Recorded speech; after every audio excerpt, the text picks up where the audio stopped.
In a world where society often looks away from those who are different, one woman's birthday became the moment that changed everything.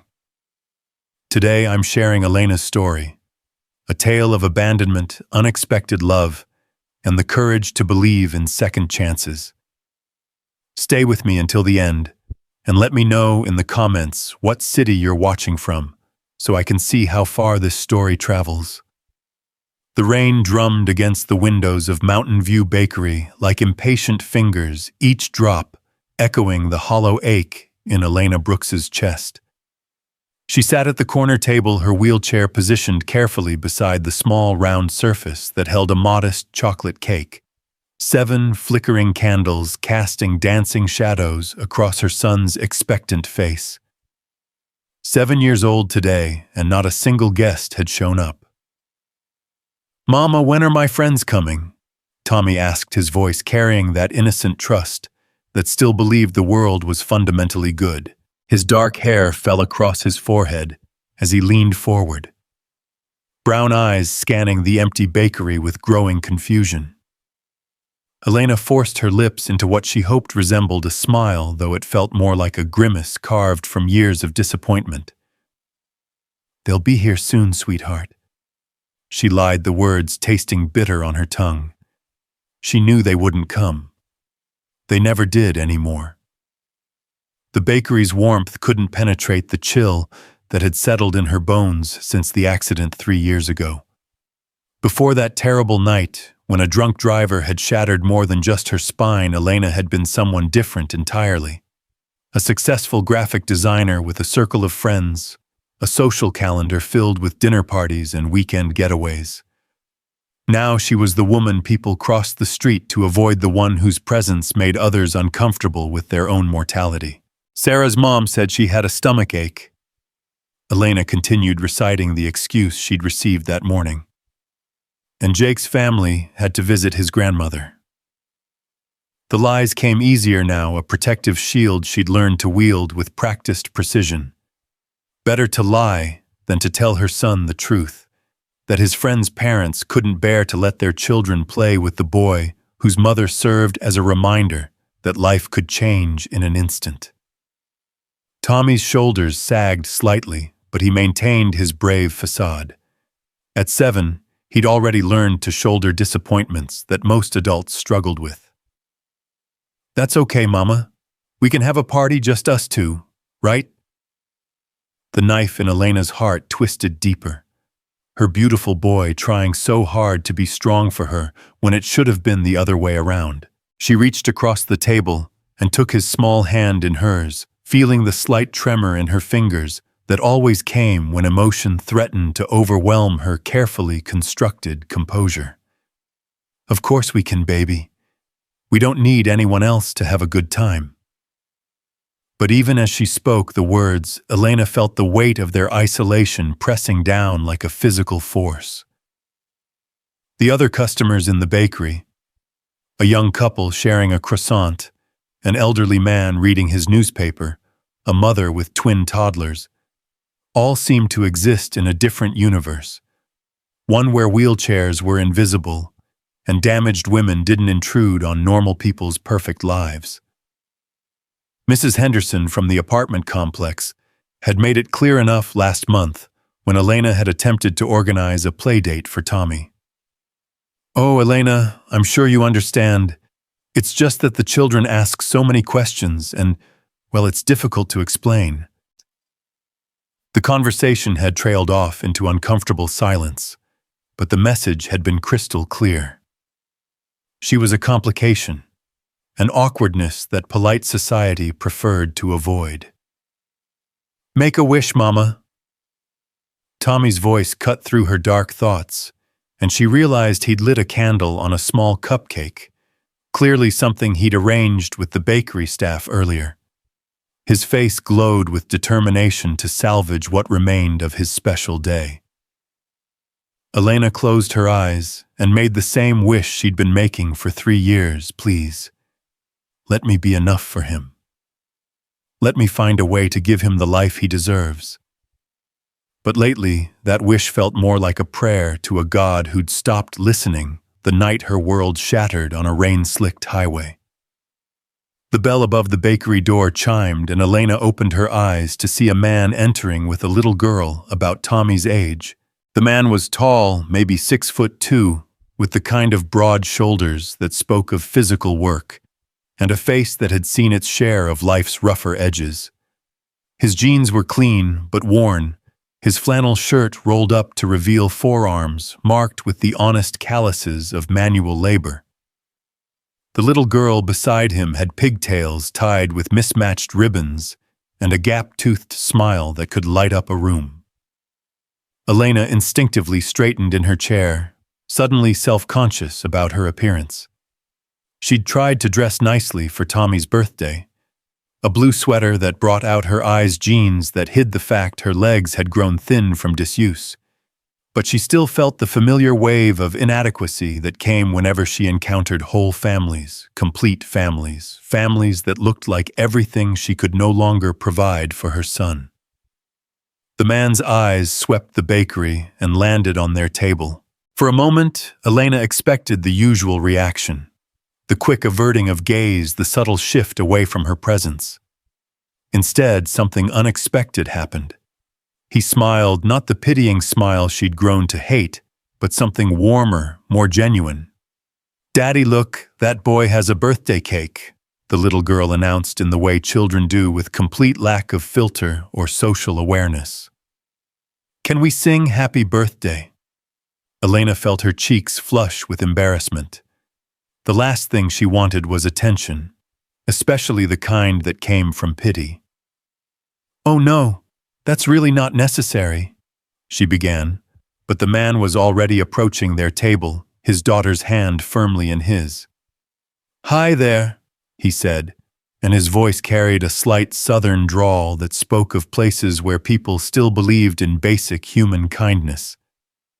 "I'm David Carter, and this is my daughter Sophie. We couldn't help but notice it's someone's birthday." Tommy perked up immediately, his earlier disappointment temporarily forgotten. "It's my birthday, I'm 7 now." He held up 7 fingers with the pride that only children could muster for such simple achievements. 7. Sophie gasped, as if this were the most impressive age imaginable. "That's almost as old as me, I'm 6 3/4. Elena watched this exchange with a mixture of wariness and longing. It had been so long since Tommy had interacted with another child, so long since she'd had a normal conversation with another adult. Part of her wanted to flee, to roll away from this uncomfortable reminder of everything she'd lost to Uost. But another part, a part she'd tried to bury, desperately craved this simple human connection. "I'm Elena," she found herself saying, though her voice came out smaller than she'd intended. "Tommy's mother." David's eyes met hers directly, and she was surprised by the lack of pity she saw there.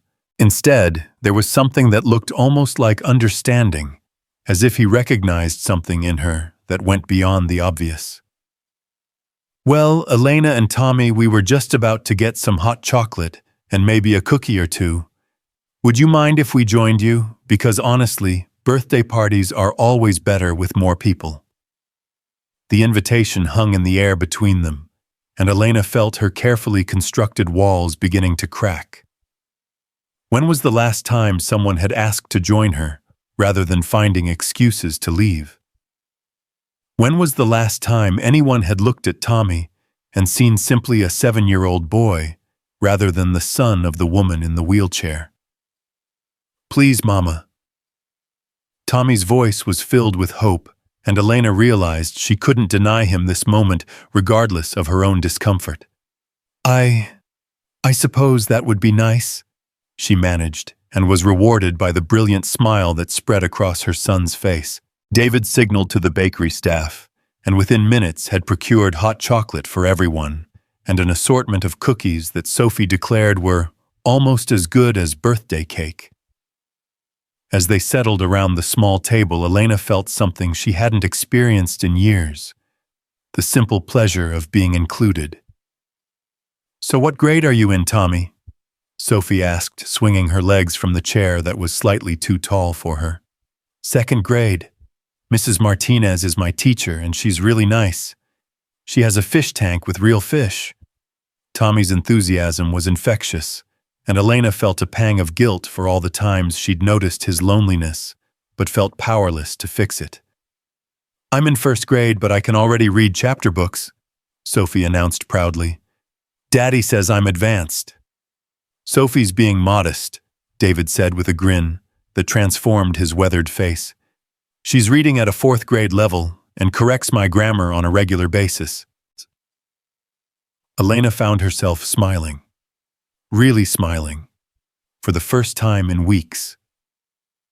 There was something about this man's easy confidence, his obvious pride in his daughter, that made her feel almost normal again. Tommy loves to read too. We go to the library every week. The one on Merriman Avenue, David asked. Sophie practically lives there. Mrs. Patterson knows her by name. We know Mrs. Patterson too, Tommy exclaimed. She always helps me find the best books about dinosaurs. And just like that, the children were off comparing notes about their favorite librarian, their favorite books, their favorite everything. Elena watched Tommy's face light up with the joy of having someone his own age to talk to, and felt her throat tighten with emotion she'd been holding back for too long. He's a great kid, David said quietly, following her gaze. You should be proud. The compliment hit Elena like a physical blow, not because it was unwelcome, but because it had been so long since anyone had seen Tommy as separate from her circumstances. Thank you, she whispered. That means more than you know. They sat in comfortable silence for a moment, watching their children debate the merits of chocolate chip versus snickerdoodle cookies. Elena found herself studying David's profile, noting the laugh lines around his eyes, the gentle way he redirected Sophie when her enthusiasm threatened to overwhelm Tommy. There was something solid about him, something that spoke of reliability and kindness, without being cloying or condescending. Can I ask you something? David said, suddenly turning to face her fully. Elena tensed, preparing for the question she dreaded. What happened to you? How did you end up in a wheelchair? Don't you miss walking? All the intrusive inquiries that people seemed to think they had a right to ask. Instead, he said, What kind of work do you do? The question was so normal, so refreshingly ordinary, that Elena almost laughed. I was a graphic designer. Before. She gestured vaguely at her wheelchair, as if it explained everything. Now I do some freelance work from home. Logo design mostly. Business cards. Nothing too exciting. Are you kidding? David's eyes lit up with genuine interest. That's exactly what I need. I've been trying to rebrand my auto shop for months, but everything I come up with looks like it was designed by someone who thinks Comic Sans is fancy. Elena felt a flutter of something she'd almost forgotten. Professional excitement. You own an auto shop. Carter's Automotive. It's nothing fancy, just me and a couple of guys fixing cars and trying to make an honest living. But the truth is, our image is stuck somewhere in 1995 and it's hurting business. I've been looking for someone who could help modernize our look, maybe design a proper website, some professional signage. He trailed off, looking almost embarrassed. Sorry, I don't mean to turn your son's birthday into a business meeting. No, it's fine, Elena said quickly, surprised by how eager she was to continue the conversation. I'd actually love to take a look at what you're working with.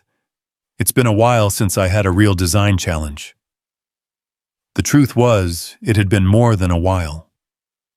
Most of her freelance clients paid bottom dollar for quick, uninspired work. Exactly the kind of projects that paid the bills, but slowly killed the creative spirit. The idea of working on something meaningful, something that could make a real difference for a small business, sent a thrill through her that she'd thought was permanently dormant. Really? David's smile was genuinely surprised. I mean, I can't pay Fortune 500 rates, but I could definitely make it worth your while. Daddy, can Tommy come see the shop?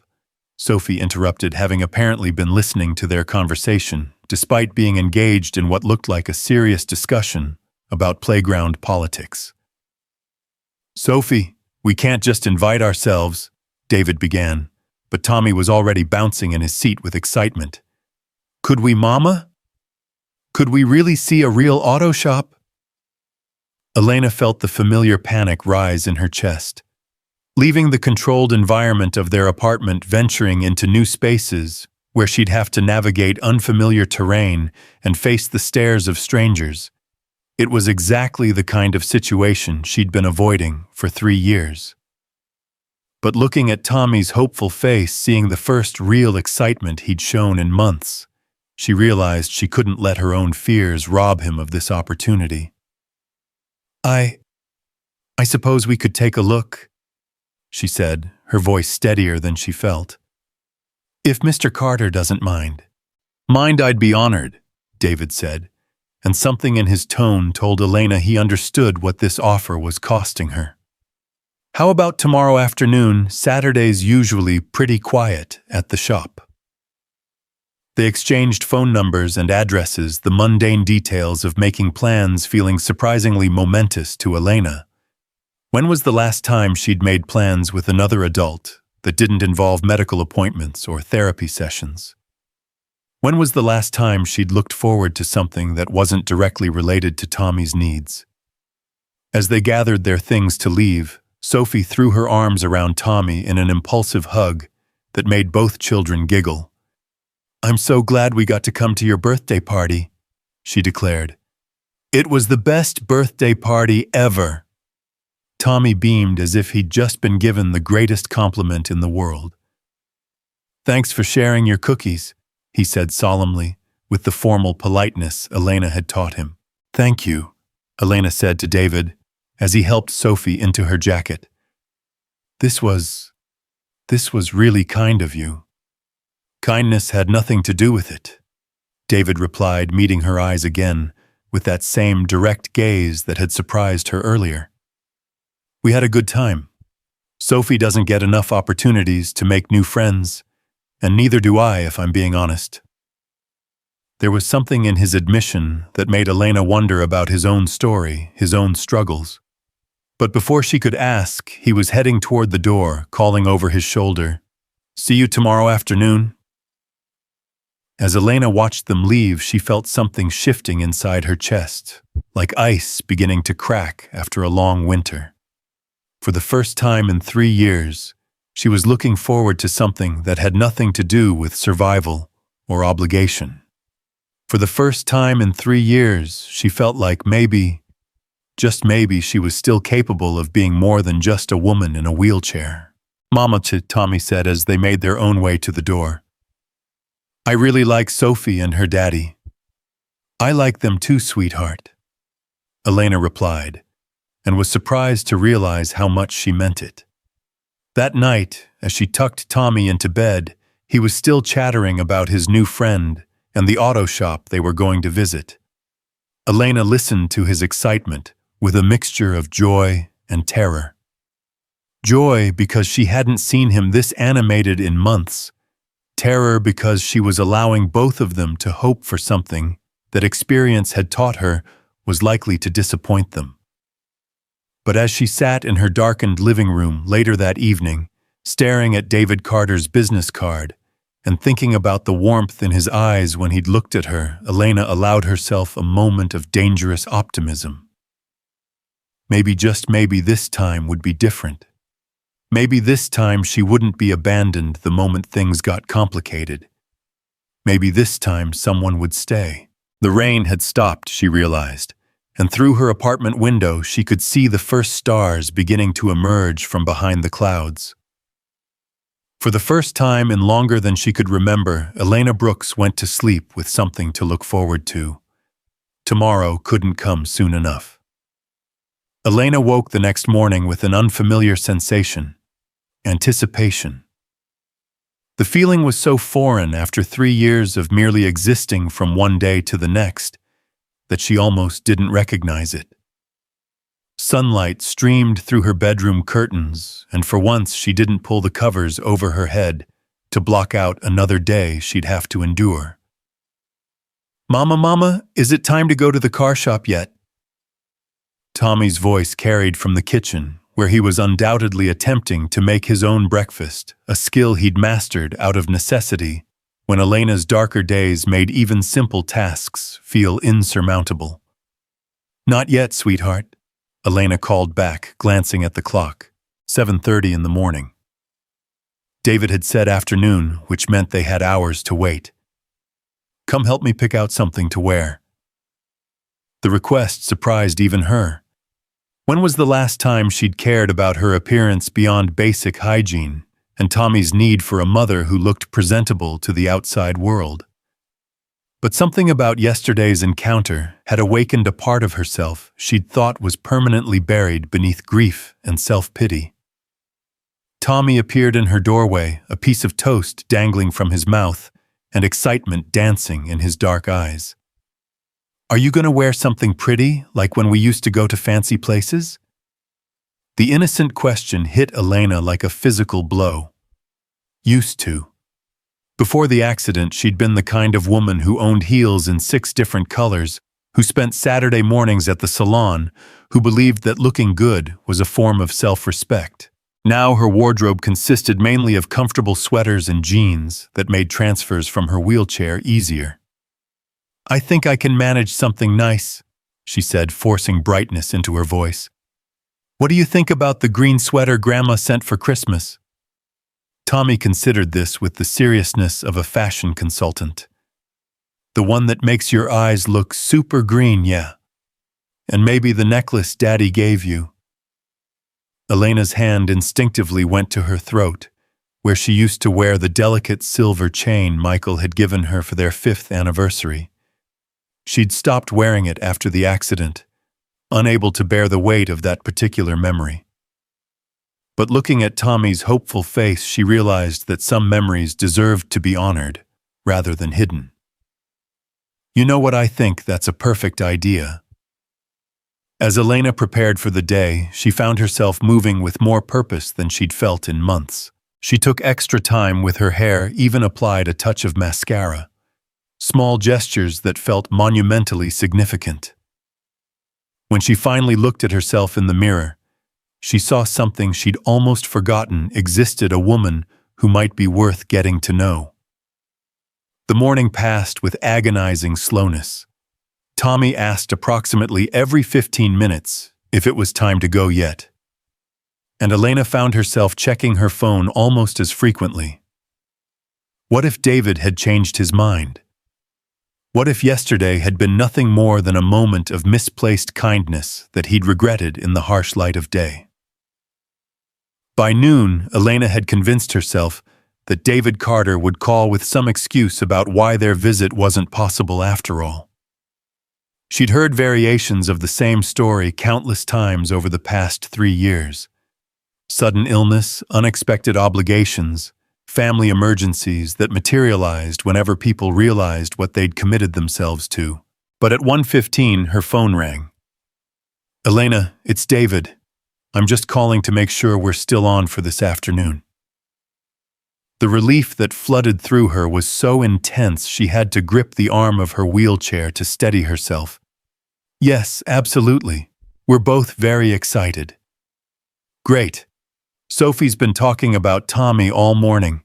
She's convinced him to help her organize my tool cabinet, which honestly might be the first time in months anyone's volunteered to clean anything around here." Elena laughed, and the sound surprised her with its genuineness. Tommy loves organizing things. He reorganizes his book collection about once a week. A man after my own heart. Listen, I should probably warn you. The shop isn't much to look at from the outside, or the inside for that matter. I'm hoping that's where you come in. David, Elena said, then paused, unsure how to voice what she was feeling. Thank you. For yesterday, for today. For treating us like normal people. There was a moment of silence on the other end of the line, and when David spoke again, his voice carried a gravity that hadn't been there before. Elena, I don't know what you've been through, and I'm not going to pretend to understand it. But what I saw yesterday was a woman raising a remarkable kid under what I'm guessing are pretty challenging circumstances. That's not something that needs my pity. That's something that deserves my respect. Elena felt tears prick at the corners of her eyes, but for once they weren't tears of sadness or frustration. They were something else entirely. Relief maybe, or gratitude, or simply the overwhelming emotion that came with being truly seen by another human being. "We'll be there at 2, she managed to say. "Looking forward to it." Carter's Automotive sat on a corner lot in East Asheville, sandwiched between a laundromat and a shop that advertised "Cash for Gold" in faded yellow letters. The building itself was a testament to function over form, a converted garage with bay doors that had seen better decades and a hand-painted sign that looked like it had survived several harsh winters. Elena sat in her adapted Honda Pilot, studying the building through her windshield and trying to quell the familiar anxiety that always accompanied new places. How accessible would it be? Would there be steps, narrow doorways, bathroom facilities that actually accommodated her wheelchair? These were the constant calculations that had become second nature to her, the mental mathematics of navigating a world designed for people who could walk. "Is that Sophie?" Tommy pressed his face against the passenger window, pointing to a small figure that had emerged from the building's side entrance. Elena followed his gaze and saw Sophie Carter racing toward their car with the unbridled enthusiasm that only children possessed. Her pigtails bounced with each step, and she was waving both arms over her head as if signaling a rescue plane. "Tommy, Tommy, you're here!" Sophie's voice carried clearly through the closed car windows. "Daddy said you might not come because maybe your mama would be scared of getting dirty, but I told him that was silly because mamas aren't scared of anything." Elena felt a stab of something between guilt and shame. Had David suggested she might not come? Had he somehow sensed her reluctance, her tendency to find excuses to avoid situations that pushed her beyond her carefully constructed comfort zone? But before she could dwell on the thought, David appeared in the doorway of the shop, wiping his hands on a shop rag and smiling with what appeared to be genuine pleasure. He walked toward their car with the easy confidence of a man comfortable in his own skin, and Elena felt that same flutter of awareness she'd experienced yesterday at the bakery. "You made it," he said as Elena lowered her window. "I wasn't sure you'd be able to find the place. We're not exactly on the main drag." "GPS is a wonderful thing," Elena replied, then hesitated before adding, will I be able to get around okay in the shop?" David's expression grew serious, and Elena braced herself for the awkward conversation about limitations and accommodations that she'd learned to expect. Instead, he said, "I spent some time this morning making sure everything was accessible. Moved some equipment around, cleared the pathways. It's not perfect, but you should be able to see everything." The simple consideration behind his words hit Elena harder than any grand gesture could have. He'd thought about her needs without being asked, had taken practical steps to include her without making a production of it. When was the last time anyone had done something like that? "Thank you," she said quietly. "That means a lot." As Elena transferred from her car to her wheelchair, she was acutely aware of being watched. Not the usual staring that came from morbid curiosity, but the attention of people who were simply glad to see her. It was a distinction she'd learned to recognize, though she encountered it rarely enough that it still felt precious. "Okay, full disclosure," David said as he held the shop's side door open for her. "This place is pretty much a disaster.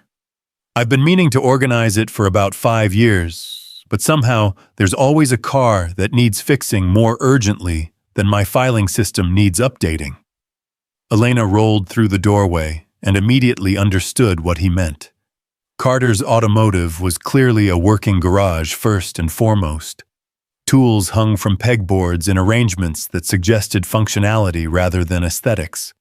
Parts bins overflowed with mysterious automotive components, and everything bore the honest patina of hard use. But underneath the organized chaos, Elena could see the bones of something special. "How long have you owned this place?" she asked, her designer's eye already cataloging possibilities. "About 8 years. Bought it from the original owner when he retired. George Carter. No relation, just a coincidence. He'd run it since the 70s, and it still feels like his place more than mine sometimes." Elena nodded, understanding immediately. There was something about spaces that carried the weight of their history, places where decades of honest work had left an indelible mark. Her job wouldn't be to erase that history, but to honor it while bringing it into the present. "Mama, look at this." Tommy's voice carried from across the shop, where he and Sophie had discovered what appeared to be a vintage Coca-Cola machine. "It's like the one in the old movies."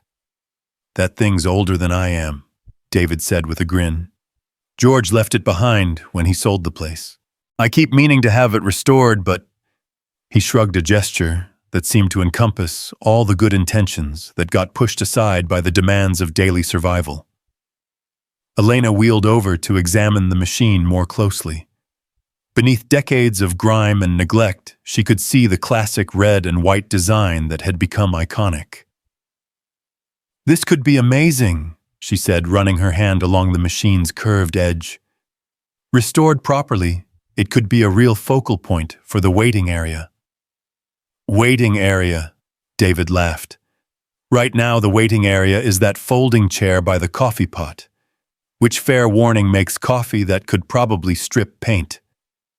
"Every business needs a proper waiting area," Elena said, her mind already spinning with possibilities. "Somewhere customers feel comfortable leaving their cars. Somewhere that says you care about their experience, not just their engines." As they continued the tour, Elena found herself genuinely excited for the first time in years. The shop was rough around the edges, certainly, but it had good bones and unlimited potential. More importantly, it was clearly run by someone who took pride in his work, even if he didn't know how to showcase that pride effectively. "What's your biggest challenge right now?" she asked, as they paused near the main work bay, where a late-model sedan sat with its hood raised like a patient awaiting surgery. David was quiet for a moment, and Elena sensed he was debating how honest to be. Finally, he said, "Competition, mainly. There's a new chain place that opened up on Tunnel Road last year. They've got fancy equipment, computerized diagnostic systems, a waiting room that looks like a hotel lobby. They're taking a lot of my regular customers." "But you do good work." "I do honest work," David said firmly. "I don't recommend repairs people don't need. I don't charge for labor. I didn't perform, and I stand behind everything that leaves this shop." But apparently, that's not enough anymore.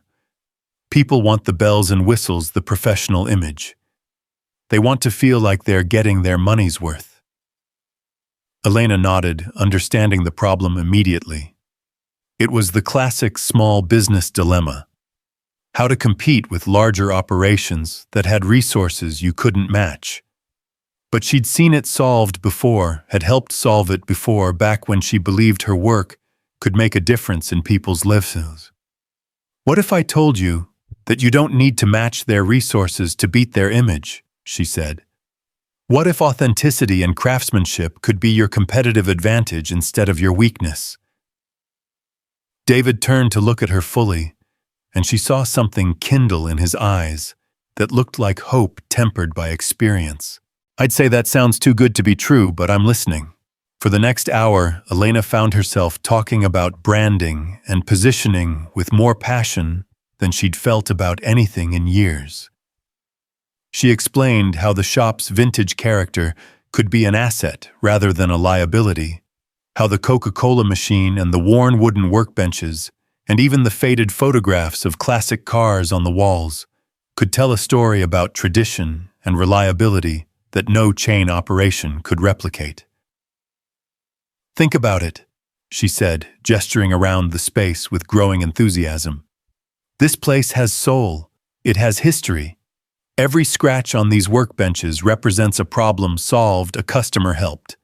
That's not something you can buy or fake. That's something you earn."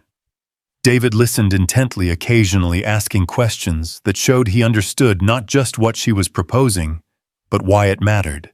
Elena realized she was talking to someone who genuinely cared about his business, who took pride in his work even when that pride wasn't reflected in his profit margins. "The key is presentation," she continued.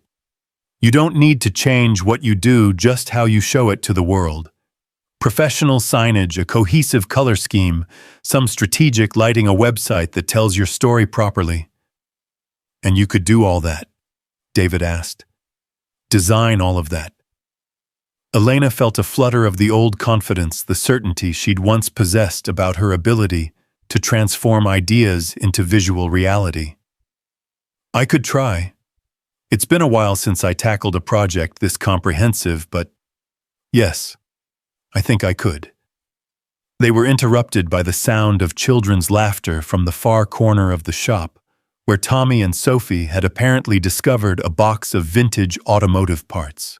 Elena watched her son carefully examining what looked like a carburetor, while Sophie provided a running commentary on its various features, most of which she was clearly making up on the spot.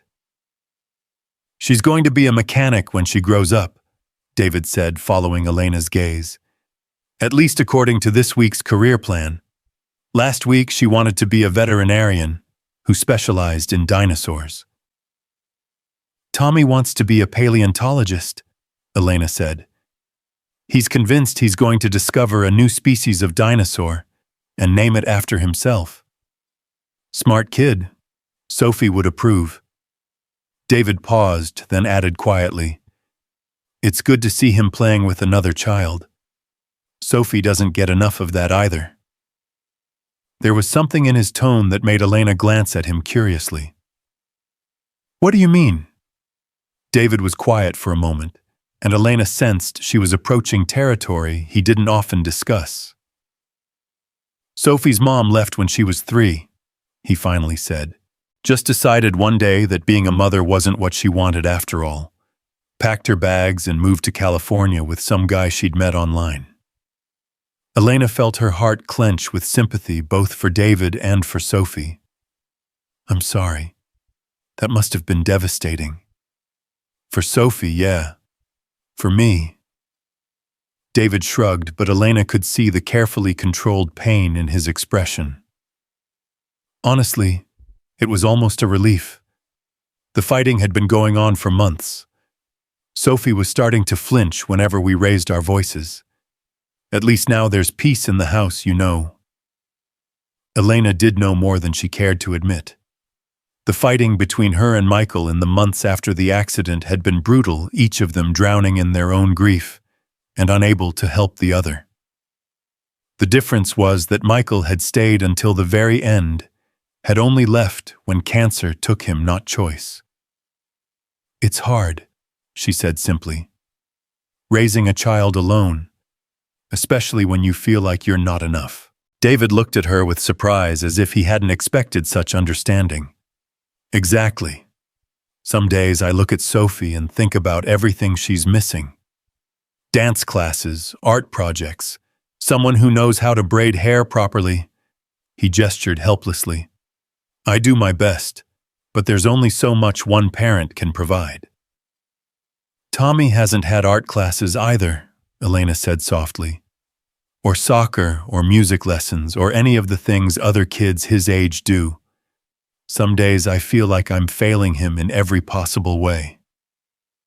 They stood in comfortable silence for a moment, two parents sharing the weight of their individual struggles.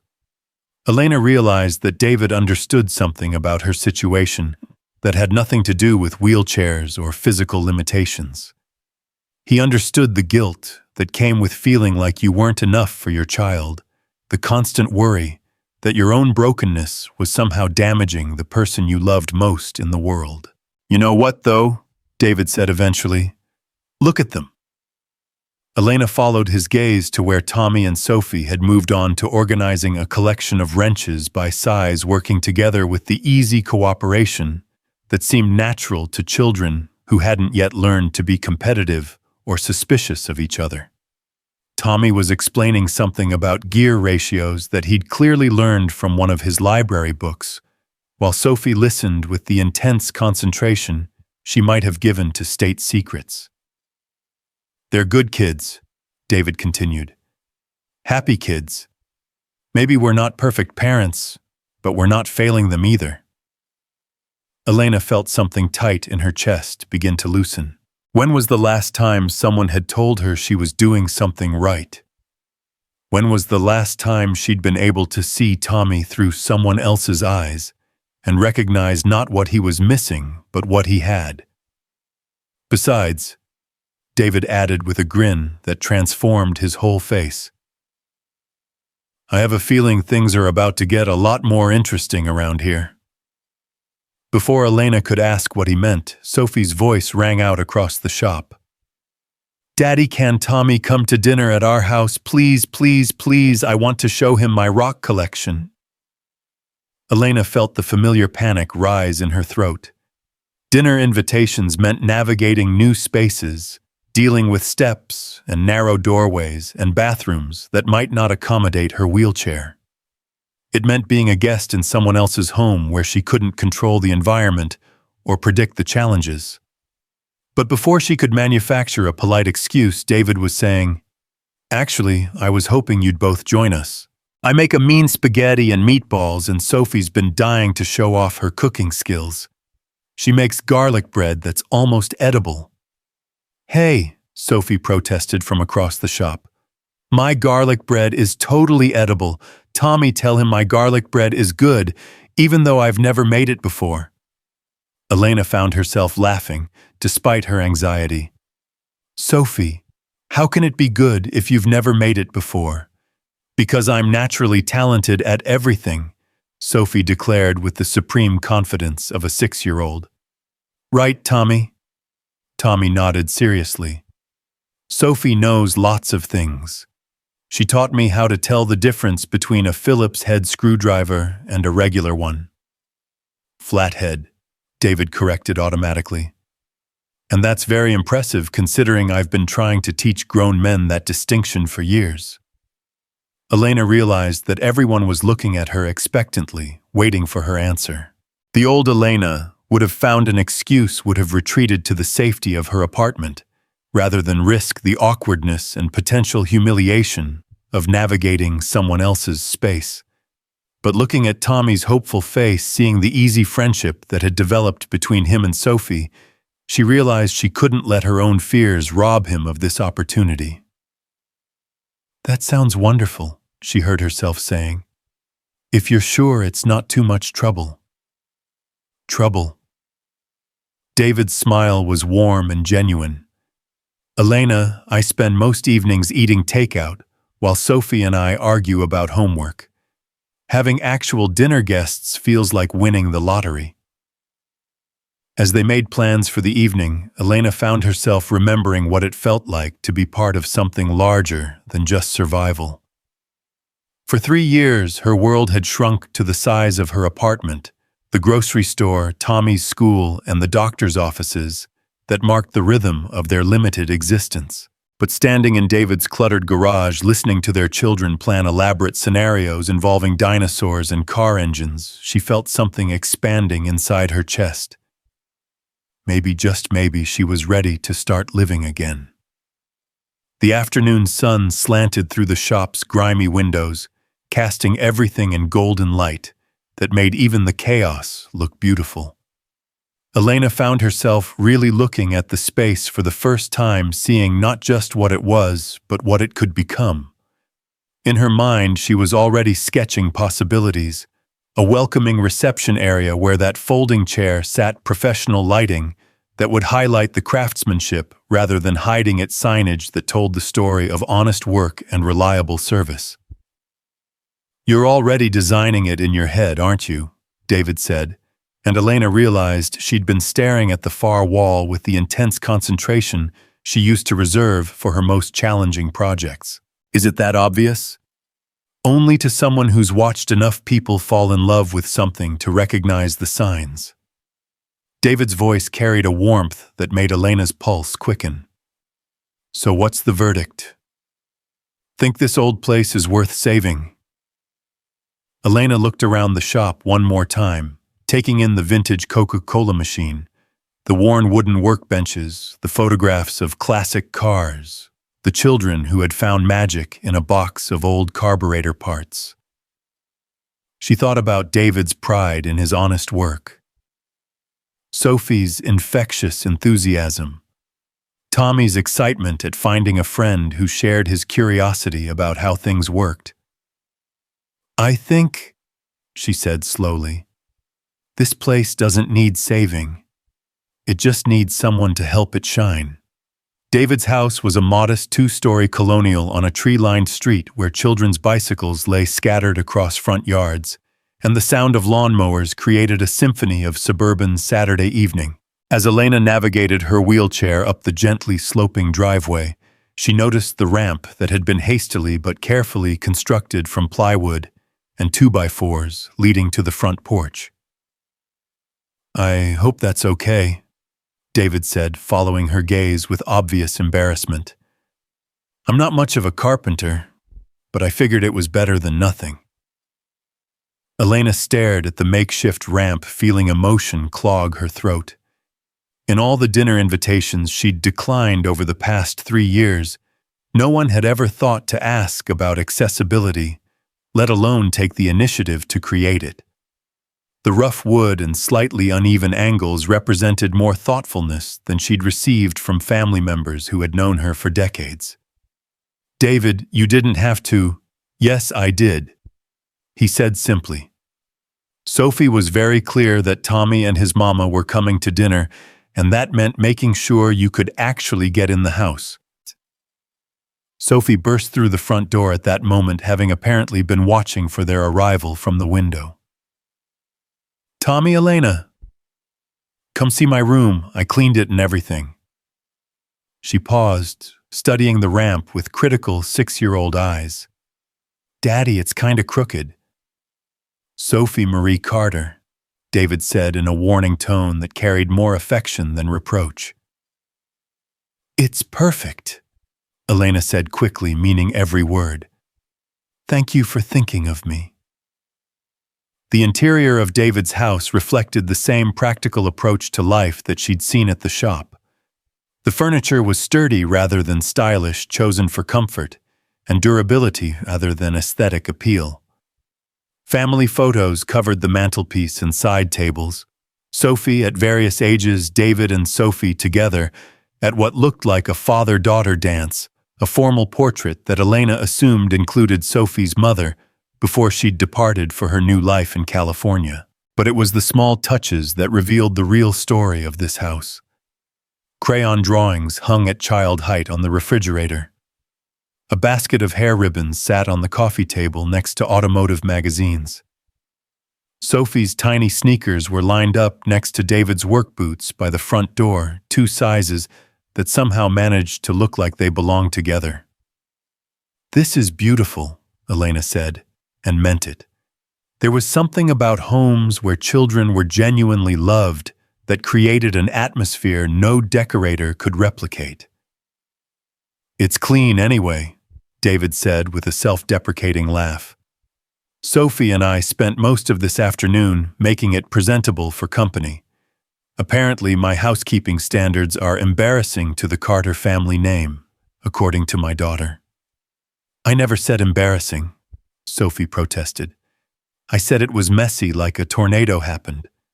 That's different. Tommy giggled, and Elena realized this was exactly what he'd been missing. The easy teasing and comfortable chaos of a real family home. Their apartment was clean and organized, but it lacked the lived-in warmth that came from feeling completely secure in your own space. Can I show Tommy my room now? Sophie asked, bouncing on her toes with barely contained excitement. Elena hesitated, calculating distances and doorway widths. I might not be able to come upstairs with you, sweetheart. That's okay, Sophie said matter-of-factly. Tommy can see my room, and then we'll bring stuff down to show you. I have a rock collection that's super important. The casual way Sophie accepted Elena's limitation, without making it into a big deal, was both heartwarming and heartbreaking. Children, Elena had learned, were often much better at adaptation than adults. They simply accepted reality and moved forward rather than dwelling on what couldn't be changed. Go ahead, Elena told Tommy. I'll be fine down here.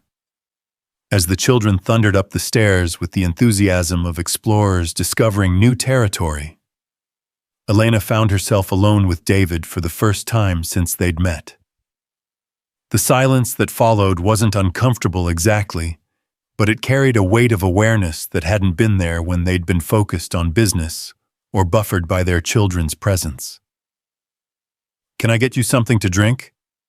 David asked, moving toward the kitchen. I've got beer, wine, soda, coffee that's definitely better than what we serve at the shop. Wine sounds nice, Elena said, following him into the kitchen and trying not to think about how long it had been since she'd had wine with dinner, since she'd felt relaxed enough in someone else's home to accept alcohol. David's kitchen was clearly the heart of his home, spacious enough for a proper dining table, but with a breakfast bar where he and Sophie obviously ate most of their meals. The refrigerator was covered with Sophie's artwork and school papers, including what appeared to be a hand-drawn family portrait featuring two stick figures labeled Daddy and Me standing next to something that might have been a car. She's a good artist, Elena said, studying the drawing more closely. She gets that from her mother, David said quietly, uncorking a bottle of red wine with practiced efficiency. Sarah was always creative, photography mostly, but she could draw too. Elena sensed she was entering delicate territory, but something about the way David had mentioned Sophie's mother made her curious. Do you mind me asking what happened? You said she left, but... David poured wine into 2 glasses, taking his time with the task, as if he needed the ritual to organize his thoughts. Sarah was 19 when Sophie was born, he said finally. I was 25, thought I was so mature and responsible. We got married because it seemed like the right thing to do, you know. But neither of us really knew what we were signing up for. He handed Elena her wine and leaned against the counter, his expression distant. For a while it worked. Sarah was a good mom when Sophie was little. But as Sophie got older, more independent, Sarah started feeling trapped. She'd given up her dreams to be a wife and mother, and she resented it. Resented me, resented Sophie, resented the whole life we'd built. Elena sipped her wine and waited, recognizing the careful way David was choosing his words. She understood the complexity of marriages that looked functional from the outside, but were slowly dying from unspoken resentments and unmet expectations. The fighting started when Sophie was about 2, David continued. Nothing dramatic, just constant low-level tension. Sarah felt like she was missing out on her youth, her freedom. I felt like I was working my ass off to support our family and getting no appreciation for it. Classic stuff, right? There's nothing classic about that kind of pain, Elena said softly. David glanced at her with surprise, as if he'd expected judgment rather than understanding. Yeah, well, it all came to a head when Sophie turned 3. Sarah met this guy online, some photographer from Los Angeles, who promised her the artistic life she'd always wanted. One day she just announced that she was leaving, that she couldn't pretend to be happy anymore. And Sophie, Sarah said she'd take her, but... David's jaw tightened. The truth is, Sophie was an inconvenience to her new life plan. A 3-year-old doesn't fit easily into the bohemian lifestyle she was chasing. So she left Sophie with me and promised to visit to stay in touch. Elena felt her heart break a little for both David and Sophie. Does she stay in touch? Birthday cards usually late, Christmas presents, ordered online and shipped directly. The occasional phone call when guilt gets the better of her. David's voice carried years of carefully controlled anger. Sophie stopped asking about her about a year ago. The conversation was interrupted by the sound of small feet racing down the stairs, followed by Tommy's excited voice. Elena, you have to see Sophie's rock collection. She has a real geode." Elena was grateful for the interruption, both because David looked like he needed a break from discussing his ex-wife, and because she could see Tommy's genuine enthusiasm about his new friend's treasures. Sophie appeared a moment later, her arms full of various specimens that she began arranging on the coffee table with the seriousness of a museum curator. "This one is quartz," she announced, holding up a cloudy white crystal. "And this is fool's gold, which isn't real gold, but it's still pretty. And this," she paused dramatically before revealing her prize specimen. "This is a real geode that Daddy found when he was little."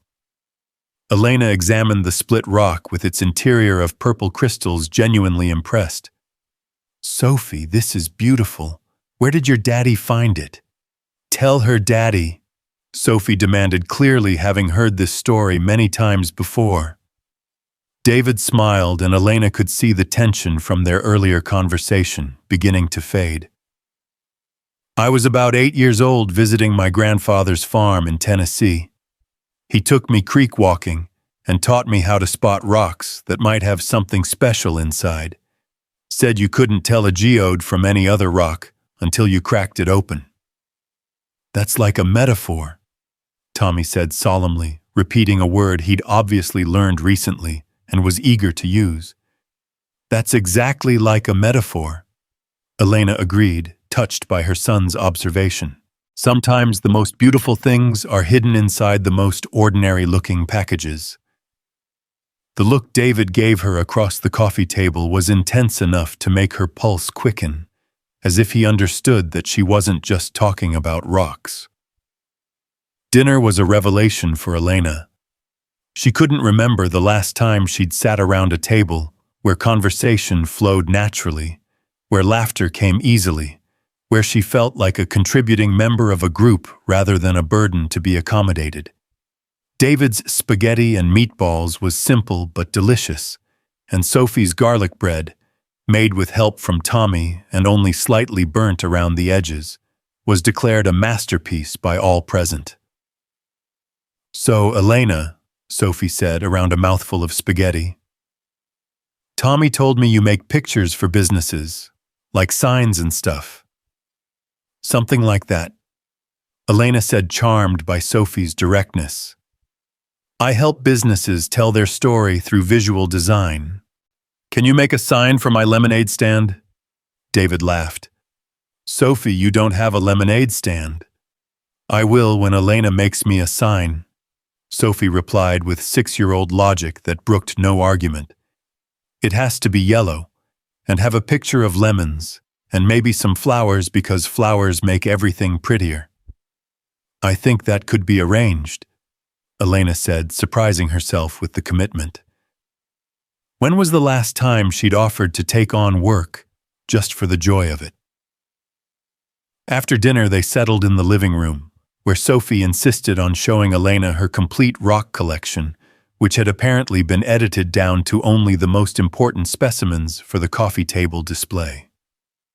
Tommy listened to each geological explanation with the serious attention he usually reserved for his dinosaur books, occasionally asking questions that revealed he'd been absorbing more science education than Elena had realized. "Sophie," David said eventually, "maybe Elena and Tommy would like to see your photo album." Sophie's face lit up with excitement as she raced to retrieve a thick album from the bookshelf. "These are pictures of me since I was a baby," she announced, settling next to Elena on the couch. "Daddy takes lots of pictures because he says memories are important." As Sophie turned the pages, Elena found herself looking at a visual record of a child being raised with obvious love and attention. There were birthday parties and Christmas mornings, trips to the zoo and the beach. ordinary moments made special by the fact that someone had cared enough to document them. But what struck Elena most was David's presence in many of the photos. Clearly he'd taken the time to set up the camera timer or ask strangers to capture moments of him with his daughter. "Who took this one?" Elena asked, pointing to a photo of David and Sophie building a snowman in what looked like their backyard. "Mrs. Patterson from the library," Sophie said. "She was visiting and Daddy asked her to take pictures because he said it was my first real snow." Elena noticed that there were no recent photos, including another adult, no evidence of David dating or attempting to find Sophie, a mother figure. She wondered if that was by choice or circumstance, whether David had given up on the idea of finding someone to share his life with. "Elena," Sophie said suddenly, "do you think my daddy is handsome?" "Sophie." David's voice carried a mortification that made Elena bite back a smile. "What Mrs. Patterson says he's handsome. And Mrs. Rodriguez at the grocery store says he's a catch. I don't know what that means, but it sounds good." Elena glanced at David, who looked like he wanted to disappear into the couch cushions. "I think your daddy is very handsome," she said honestly. "And more importantly, he's a good man who loves you very much." Sophie nodded with satisfaction, as if Elena had confirmed something she'd suspected all along. "That's what I think too. He would make somebody a really good husband if they weren't stupid like my mom." The innocent brutality of the comment hit the room like a physical force. David's face went through several expressions before settling on resigned acceptance, as if this wasn't the first time Sophie had made such observations. "Sophie, we've talked about this," he said gently. "Your mom isn't stupid. She just wanted different things than we did. Different things like being selfish and leaving her family," Sophie said matter-of-factly. "That's stupid." Elena felt her heart break a little more for this wise, wounded child who was trying so hard to make sense of abandonment that no 6-year-old should have to understand. "Sometimes grown-ups make choices that don't make sense to us," she said carefully. "But that doesn't mean it's your fault or that there's anything wrong with you." Sophie studied Elena with the intensity that children brought to evaluating whether adults were telling them the truth. "Did somebody leave you too?" she asked with the devastating directness that only children possessed. Elena felt the familiar tightness in her chest that came whenever she had to explain her situation to a child. "My husband died," she said simply. "He didn't want to leave, but sometimes people get sick and can't stay, no matter how much they want to." "That's different," Sophie said, with the confidence of someone who'd clearly thought about these distinctions. "That's sad, but not mean. My mom was just mean." The conversation was becoming too heavy for a dinner party, but Elena found herself reluctant to change the subject.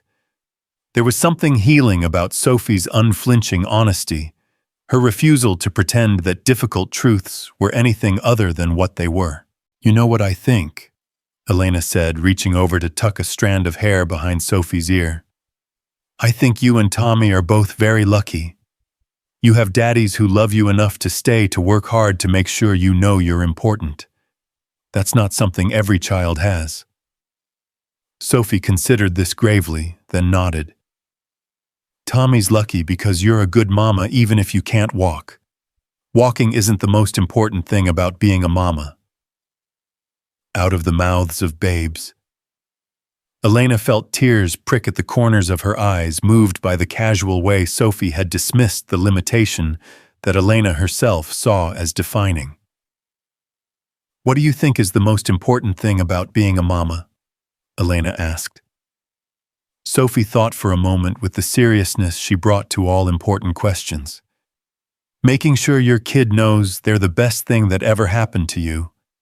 My daddy tells me that all the time. I bet you tell Tommy that too." Elena looked across the room to where Tommy and David were now engaged in a serious discussion about carburetors, and realized that Sophie was right.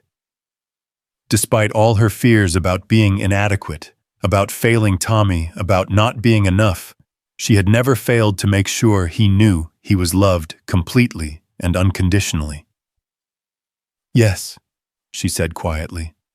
"I do tell him that."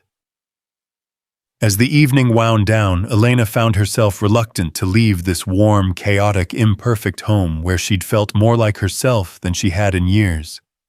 Tommy had fallen asleep on the couch during Sophie's geological lecture, and David was currently carrying him to Elena's car with the careful movements of someone accustomed to handling sleeping children. "Thank you," Elena said to Sophie, as they stood on the front porch, "for sharing your rocks and your daddy and your perfectly imperfect garlic bread." Sophie threw her arms around Elena's neck in an impulsive hug that smelled like strawberry shampoo and childhood innocence. "Will you come back?" she whispered.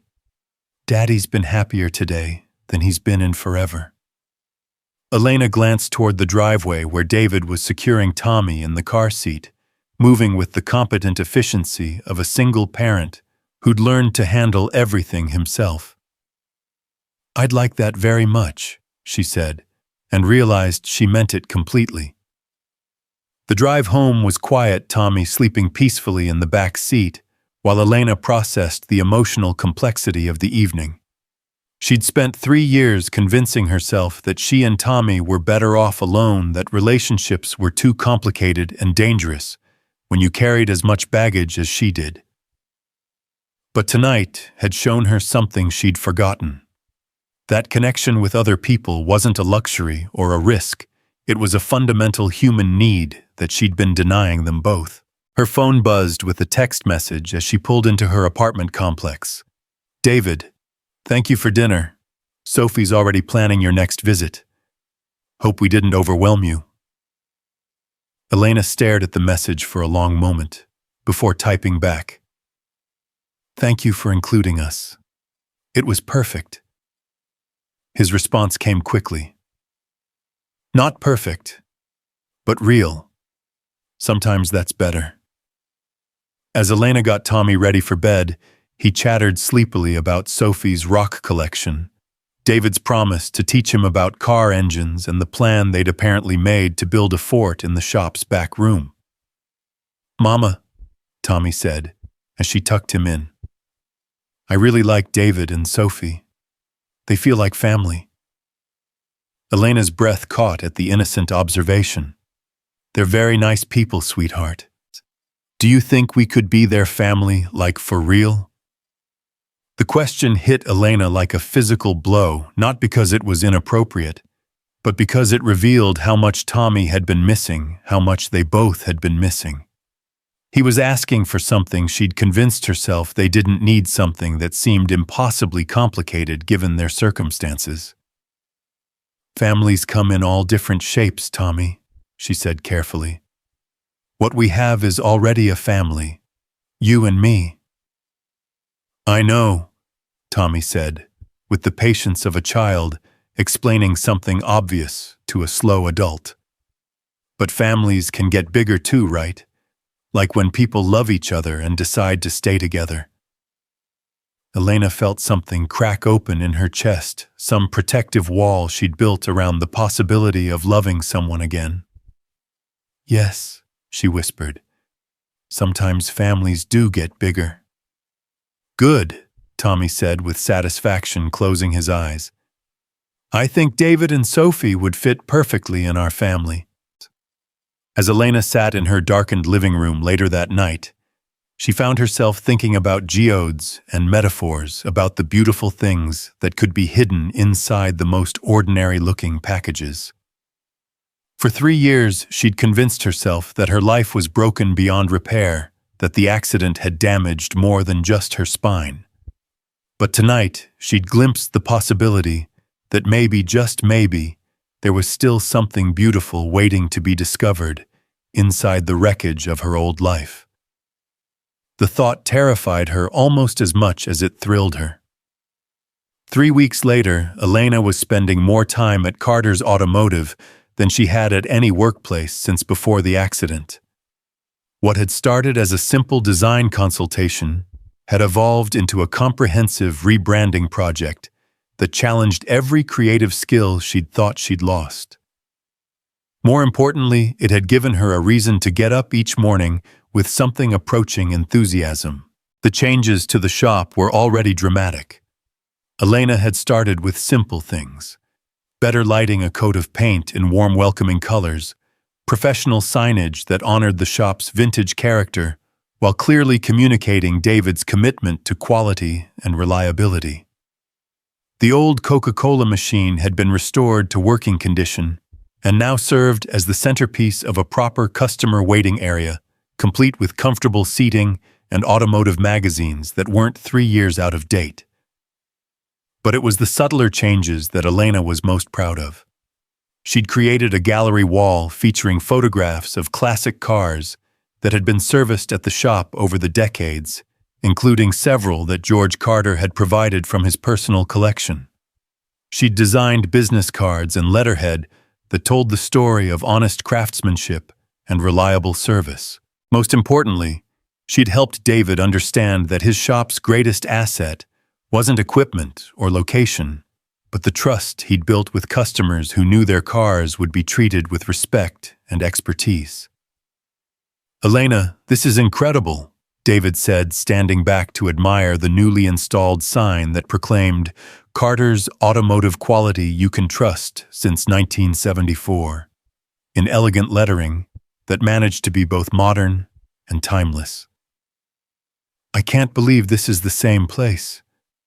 Elena felt a flush of professional pride that she'd almost forgotten was possible. "It was always a great shop, David. We just made sure everyone else could see it too."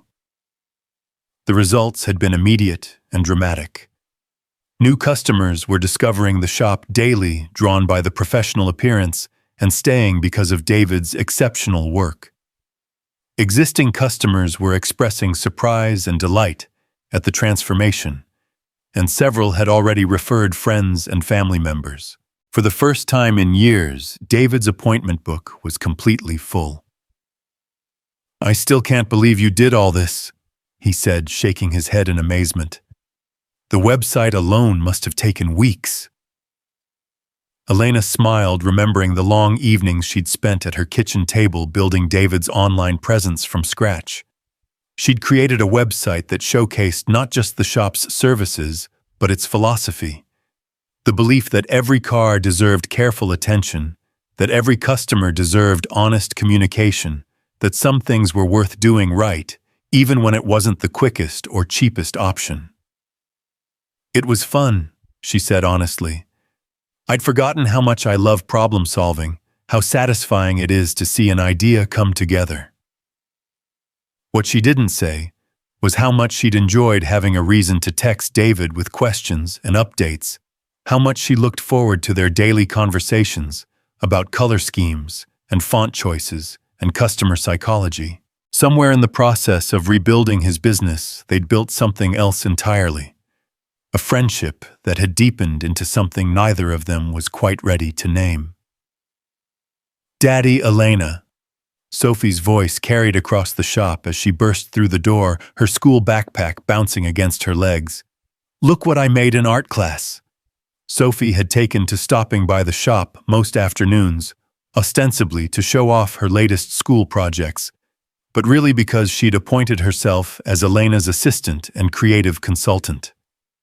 Elena had discovered that Sophie had an excellent eye for color and an intuitive understanding of what made designs appealing, skills that she exercised with the confidence of someone who'd never been told her opinions didn't matter. "It's a picture of our families," Sophie announced, unrolling a large sheet of construction paper that had been decorated with crayon figures. "See, there's me and Daddy at our house, and there's Tommy and Elena at their house, and there's all of us together at the shop." Elena studied the drawing more closely and felt her heart skip a beat. Sophie had drawn the four of them standing together in front of the shop, all holding hands in a line. But what made Elena's breath catch was that in Sophie's artistic interpretation, Elena was standing rather than sitting in her wheelchair, as if the 6-year-old artist had seen past the physical limitation to imagine a version of Elena that was defined by something other than her disability. "Sophie, this is beautiful," Elena said, meaning every word. "Can I keep a copy?" "You can keep the whole thing," Sophie declared. "I made it for you, to remember that we're all friends now." Friends. Elena tested the word in her mind and found it both accurate and insufficient. Whatever was growing between her and David, between their two small families, felt like something more complex and precious than simple friendship. But it also felt fragile, like something that could be damaged by too much attention or expectation. "Elena," David said quietly, "could I talk to you for a minute? Privately?" Elena felt a flutter of anxiety in her stomach. Had she overstepped somehow? Had David begun to feel overwhelmed by how much time she'd been spending at the shop, how integrated their lives had become over the past few weeks? They walked to the small office area Elena had helped create in the shop's back corner, leaving Tommy and Sophie to debate the relative merits of different crayon colors. David closed the door behind them and leaned against his desk, his expression serious enough to make Elena's pulse quicken with worry. "I need to tell you something," he said, running a hand through his hair, in the gesture Elena had learned to recognize as a sign of nervousness. "And I'm not sure how you're going to react." Elena gripped the arms of her wheelchair, bracing herself for whatever revelation was coming. "Okay. I'm falling in love with you," David said simply, his words falling into the small room like stones dropped into still water. "I know that probably complicates everything, and I know your situation is complicated, and I know we haven't talked about anything like this. But I needed you to know because pretending it wasn't happening was starting to feel dishonest." Elena stared at him, her mind reeling from the directness of his confession. Part of her had sensed the growing attraction between them, had felt the electricity in casual touches and meaningful glances. But hearing it stated so plainly, so honestly, left her feeling exposed and terrified. "David," she began, then stopped, unsure how to voice the tangle of emotions his words had unleashed. "You don't have to say anything," he said quickly. "I'm not asking for anything, not expecting anything. I just thought you should know where I stand." Elena was quiet for a long moment, studying David's face and trying to process what he'd just told her. She could see the vulnerability in his expression, the courage it had taken to risk their friendship for the possibility of something more. She could also see the careful way he was holding himself, ready to accept rejection without making her feel guilty for it. "I'm scared," she said finally, the admission coming from somewhere deeper than conscious thought. "Of me, of this, of caring about someone again, of letting someone care about me." Elena's voice broke slightly on the last words. "David, I come with so much baggage. The wheelchair is just the beginning. I have bad days when I can barely get out of bed. I have nights when I wake up screaming from nightmares about the accident. I have a 7-year-old son who has to be my first priority always. I'm not an easy person to love anymore." David moved closer, close enough that Elena had to tilt her head back to meet his eyes. "Elena, do you think I don't have baggage? Do you think raising a daughter whose mother abandoned her has been easy? Do you think I don't have days when I feel like I'm failing at everything that matters? That's different." "No, it's not," David said firmly. "It's exactly the same. We're both people who've been through difficult things, who are doing our best to build good lives for our children. The wheelchair doesn't change that. Your bad days don't change that. The fact that you put Tommy first doesn't change that. If anything, it makes me respect you more." Elena felt tears gathering in her eyes, but for once they weren't tears of sadness or frustration. They were something else entirely. Relief, maybe, or gratitude for being seen so clearly by someone who chose to care anyway. "I don't know how to do this," she whispered. "I don't know how to be in a relationship when I can't. When I'm not. When you're not what—" David's voice was gentle, patient. "When I'm not whole anymore." David was quiet for a moment, then knelt beside her wheelchair so they were at eye level. "Elena, you are the strongest, most whole person I know. You've taken everything life has thrown at you and used it to become someone better, not bitter. You've raised an incredible kid under impossible circumstances. You've built a business, created art, found ways to help other people, even when you were struggling yourself. If that's not whole, I don't know what is." Elena looked into David's eyes and saw something she'd forgotten was possible. Genuine love without pity, desire without charity, respect without condescension. He wasn't looking at her as a broken woman who needed fixing, or a charity case who deserved sympathy. He was looking at her as someone he genuinely wanted to build a life with. "I'm falling in love with you too," she said quietly, the words feeling both terrifying and inevitable. "I have been for weeks. I just didn't think I was allowed to want something like this anymore."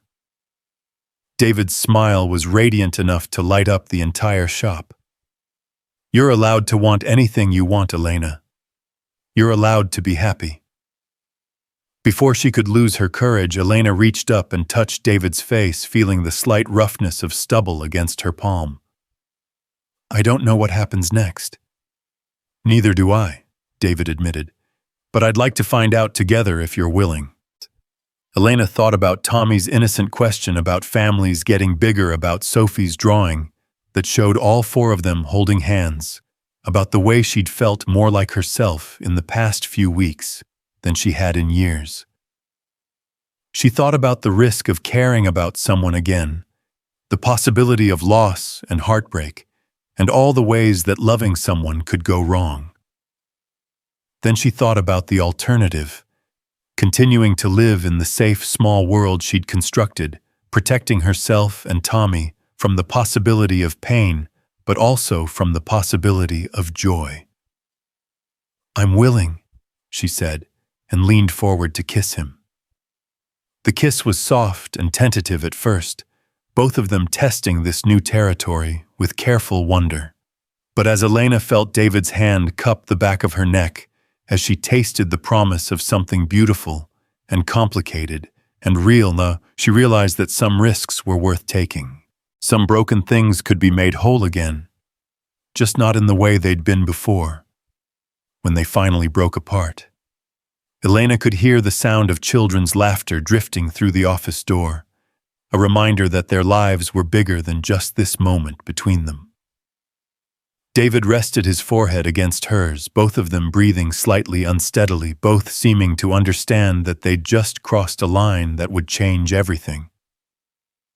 "We should probably talk about this," Elena said softly, though she made no move to pull away from him. "About how we tell the kids about what this means for later," David said, his thumb tracing along her cheekbone with devastating gentleness. "Right now, I just want to sit with the fact that you kissed me back." Elena laughed, surprised by the lightness in her chest. "Was there some doubt about that?" "Elena, I've been watching you for weeks, trying to figure out if you felt even a fraction of what I was feeling. You're not exactly easy to read when you're being careful." She considered this, recognizing the truth in it.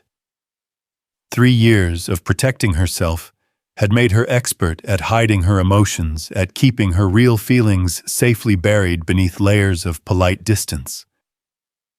"I'm sorry. I didn't mean to be confusing. Don't apologize. I understand why you're careful. I'm just grateful you decided to trust me." The word trust hit Elena with unexpected force. When had she started trusting David? When had he moved from stranger to friend, to someone she could imagine building a life with? She couldn't pinpoint the exact moment, but somewhere between his kindness at the bakery and his thoughtful construction of the wheelchair ramp, between his pride in his daughter and his respect for Elena's work, she'd begun to believe that maybe, just maybe, he was someone who would stay. "Daddy, Elena, are you guys okay in there?" Sophie's voice came through the door, accompanied by what sounded like Tommy trying to shush her. "We're fine, sweetheart," David called back, though his eyes never left Elena's face. "Just talking about work stuff." "Boring," Sophie declared with the dismissive authority of someone who'd been subjected to too many adult conversations about car repair and business strategy. Elena smiled at David's diplomatic explanation, though she wondered how long they'd be able to keep this development between them. Children were remarkably perceptive, and both Tommy and Sophie had already demonstrated an uncomfortable ability to see straight through adult pretenses. "We really should go back out there," Elena said reluctantly, "before Sophie decides to reorganize your entire tool collection again." "In a minute," David said, his hand still resting against her cheek. "I need to ask you something first, and I want you to be completely honest with me." Elena felt a flutter of anxiety. "Okay. Are you doing this because you feel like you should? Because you think it's what Tommy needs or what I want to hear? Or because you're grateful for the help with your business? Because, Elena, if any part of this is about obligation or gratitude, I need to know now." The question revealed an insecurity Elena hadn't expected from someone who seemed so confident in other areas of his life. But then she remembered what he'd told her about Sophie's mother, about a woman who'd married him out of obligation rather than love, and had spent years resenting the choice. "David," Elena said firmly, "I kissed you because I wanted to. Because for the first time in 3 years, I felt like someone was seeing me as a whole person rather than a collection of limitations. Because when I'm with you, I remember who I used to be before everything went wrong." Relief flooded David's expression. "Good. Because I need you to know that this isn't about me feeling sorry for you or thinking you need saving or any of that patronizing bullshit.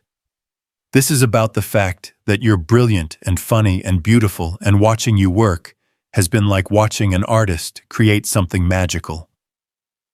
Elena felt heat rise in her cheeks at the compliment. It had been so long since someone had called her beautiful, and meant it the way David clearly did. Not as consolation or charity, but as simple truth. "We're really doing this, aren't we?" she said, half statement and half question. "Only if you want to. Only if you're sure." Elena thought about the question seriously, weighing her fears against her hopes, her need for safety against her growing certainty that David Carter was worth the risk. "I'm sure," she said finally. "Terrified but sure." David's smile was radiant. "Terrified is okay.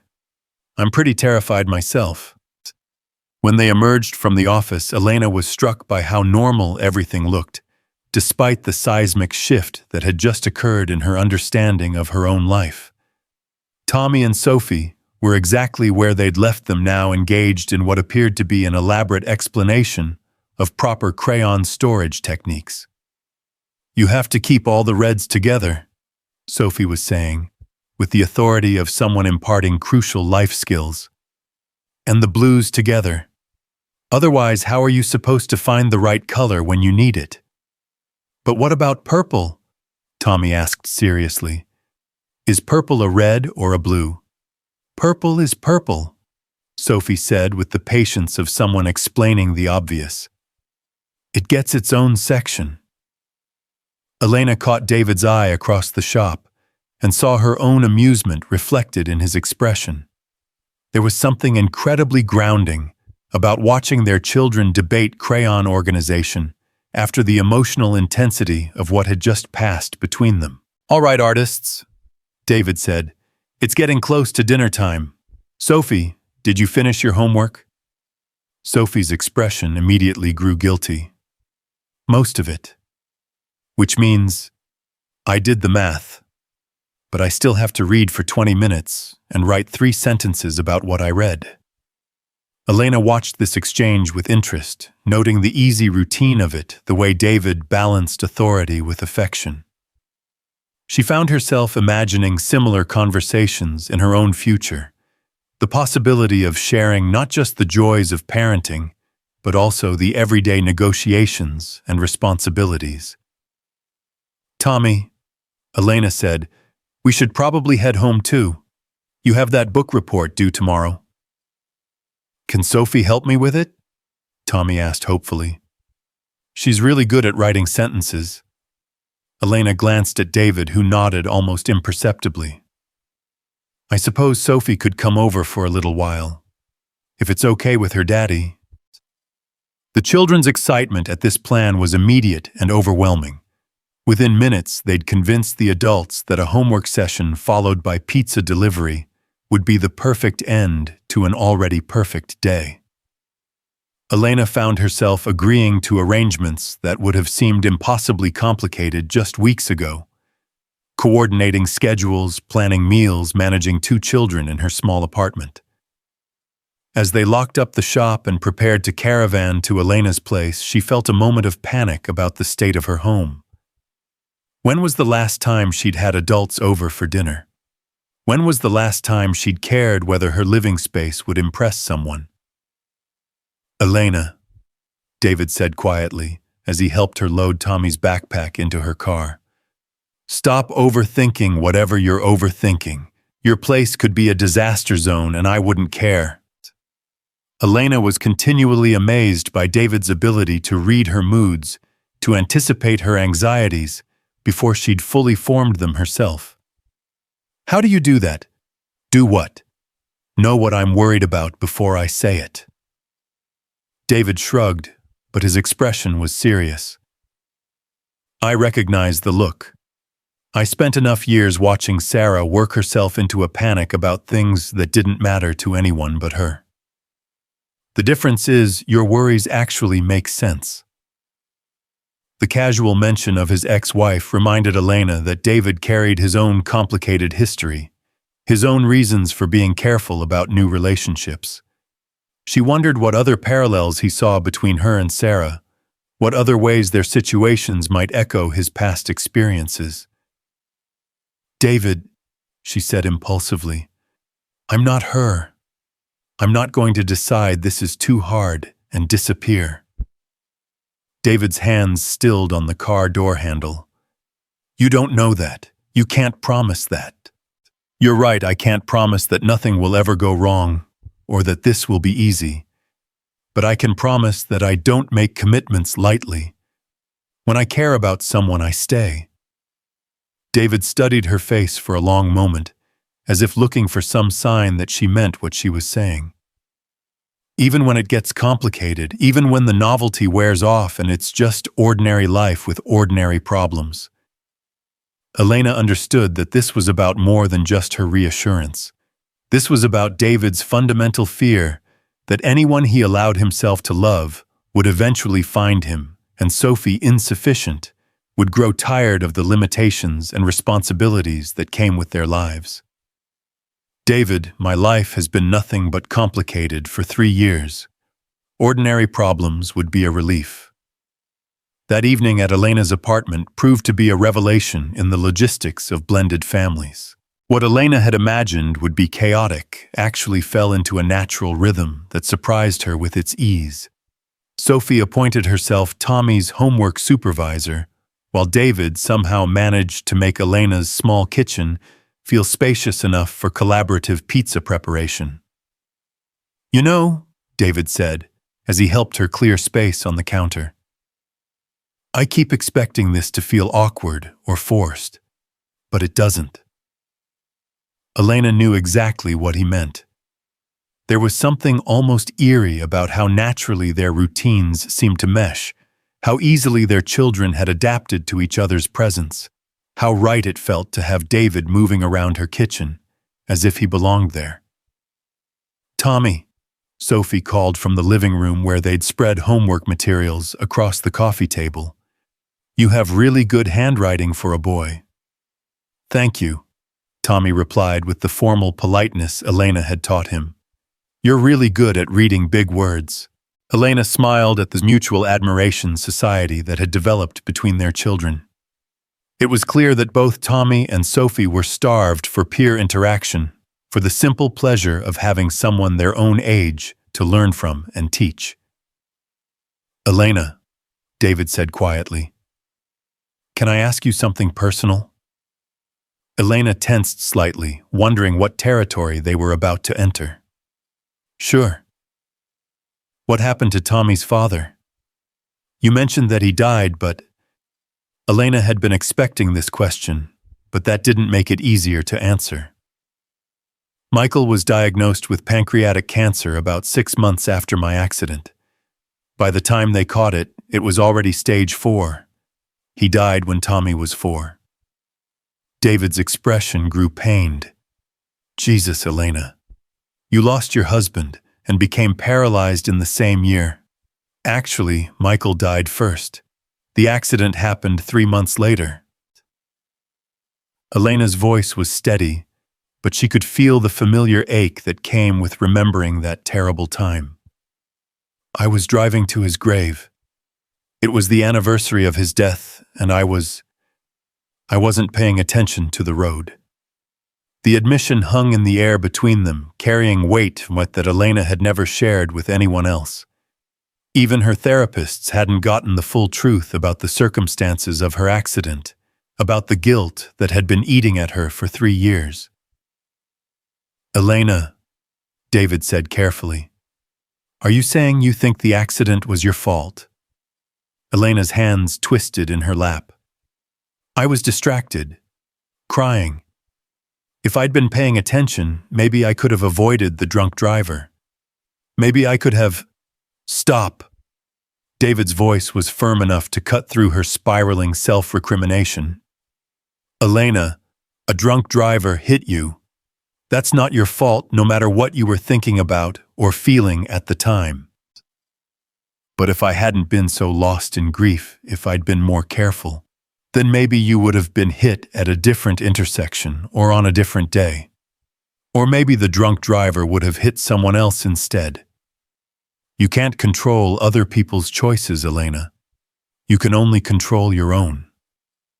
Elena knew David was right logically, but 3 years of guilt and self-blame weren't easily dismissed by rational argument. It's hard not to feel responsible. Tommy lost his father, and then his mother became this. She gestured at her wheelchair with a mixture of frustration and self-loathing. Tommy's mother became a woman strong enough to rebuild her life from nothing. A woman talented enough to transform my failing business into something successful. A woman brave enough to trust someone new despite everything she's been through. David's voice carried an intensity that made Elena look up at him in surprise. That's what Tommy's mother became. That's what you became. Before Elena could respond, Sophie's voice carried from the living room. Daddy, Elena, come see Tommy's book report. It's really good. They spent the next hour helping with homework, and Elena was struck by how seamlessly they worked as a team. David helped Sophie with her math, while Elena guided Tommy through his reading comprehension, and somehow the children ended up helping each other with both subjects. It was the kind of domestic scene Elena had given up hoping for, the kind of normal family evening she'd convinced herself was no longer possible for them. When the pizza arrived, they spread blankets on the living room floor and had an impromptu picnic while watching a nature documentary about dinosaurs. Sophie provided running commentary on the scientific accuracy of the program, while Tommy absorbed every detail with the intensity he brought to all educational content. Did you know, Sophie said around a bite of pizza, that some dinosaurs had feathers like birds do now? That's because birds are dinosaurs, Tommy replied matter-of-factly. They're the only dinosaurs that didn't go extinct. Elena watched this exchange with wonder, marveling at the way these two children challenged and educated each other simply by sharing their different areas of expertise. Sophie's curiosity pushed Tommy to explain things more clearly, while Tommy's knowledge introduced Sophie to concepts she might not have encountered for years. "Elena," Sophie said suddenly, "are you going to marry my daddy?" The question hit the room like a bomb, causing both adults to freeze mid-chew. Elena felt her face flame with embarrassment, while David looked like he wanted to disappear into the floor. "Sophie Marie Carter," David said, in a warning tone, "that is not an appropriate question." "Why not?" Sophie asked with genuine confusion. "Tommy asked me if you were going to be his new daddy, and I said I didn't know, but I hoped so, because then we could be a real family." Elena's eyes flew to Tommy, who was studying his pizza with intense concentration. "Tommy, is that something you've been thinking about?" Tommy nodded without looking up. "I know it's probably too soon," he said in a small voice, "but I like David, and I really like Sophie, and you seem happier when they're around." Elena felt her heart clench at her son's careful words, at the hope he was trying so hard not to express too openly in case it led to disappointment. How long had he been thinking about this? How long had he been watching her and David and drawing his own conclusions about where their relationship might be heading? "Tommy," Elena said gently, "David and I are still figuring out what this means for all of us. These are big decisions that take time." "But you do like each other, right?" Sophie pressed. "Like more than just friends." Elena glanced at David, who looked as overwhelmed by this conversation as she felt.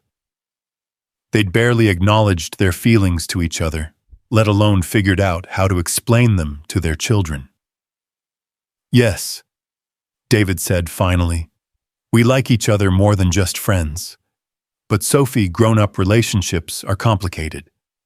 There are lots of things we need to talk about and figure out before we make any big decisions." "Like what?" Sophie asked with the persistence of someone who'd inherited her father's determination to understand how things worked. "Like where we would all live," Elena said, trying to think of examples that would make sense to a 6-year-old, "and how we would handle things like bedtimes and chores and school schedules, and whether everyone would be happy with those arrangements." "We could live in the big house," Sophie said immediately. "Tommy could have the spare bedroom, and Elena could have Daddy's room, and Daddy could sleep on the couch." "I don't think that's quite how it works, sweetheart," David said with a smile that mixed amusement with embarrassment. "Well, how does it work?" Sophie demanded. "When people get married, where do they live?" Elena realized they were rapidly approaching territory that required more honesty than she was prepared to provide to a 6-year-old. "Sophie, when adults decide to get married, they usually live together in one house. But David and I aren't even engaged yet. We're still in the very beginning stages of our relationship." "What's engaged?" Tommy asked, looking up from his pizza for the first time since the conversation had begun. "It's when people decide they want to get married, but they haven't done it yet," Sophie explained with the authority of someone who'd clearly given this topic considerable thought. "My mom and dad were engaged before I was born, but then Mom decided she didn't want to be married anymore."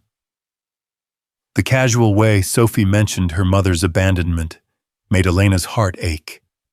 This child had already experienced the dissolution of one family, had already learned that adults could make promises they didn't keep. No wonder she was so eager to understand the stability of this new arrangement. "Sophie," Elena said carefully, "sometimes grown-ups make mistakes about what they want. But when people really love each other and when they think carefully about their decisions, marriages can last forever." "Like until you die?" Sophie asked. "Like until you die," Elena confirmed, thinking of her own marriage to Michael, brief as it had been. "Good," Sophie said with satisfaction, "because I don't want you and Daddy to change your minds later." The conversation moved on to other topics, but Elena found herself thinking about Sophie's casual assumption that she and David would indeed get married, that their relationship was heading inevitably toward permanent commitment. Was it really that obvious? Had she and David been telegraphing intentions they hadn't even fully acknowledged to themselves? Later, after the children had been put to bed in Tommy's room with sleeping bags and elaborate plans for whispered conversations about dinosaurs and rocks, Elena and David found themselves alone in her small living room, with the weight of everything that had been said and left unsaid throughout the evening. "Well," David said, settling onto the couch beside Elena's wheelchair, "that was intense." "I'm sorry about the marriage interrogation," Elena said. "I had no idea Tommy was thinking about those things." "Don't apologize. Sophie's been asking similar questions for weeks. I just didn't expect them to team up on us like that." Elena studied David's profile, trying to read his expression. "How do you feel about it, about them assuming we're heading towards something permanent?"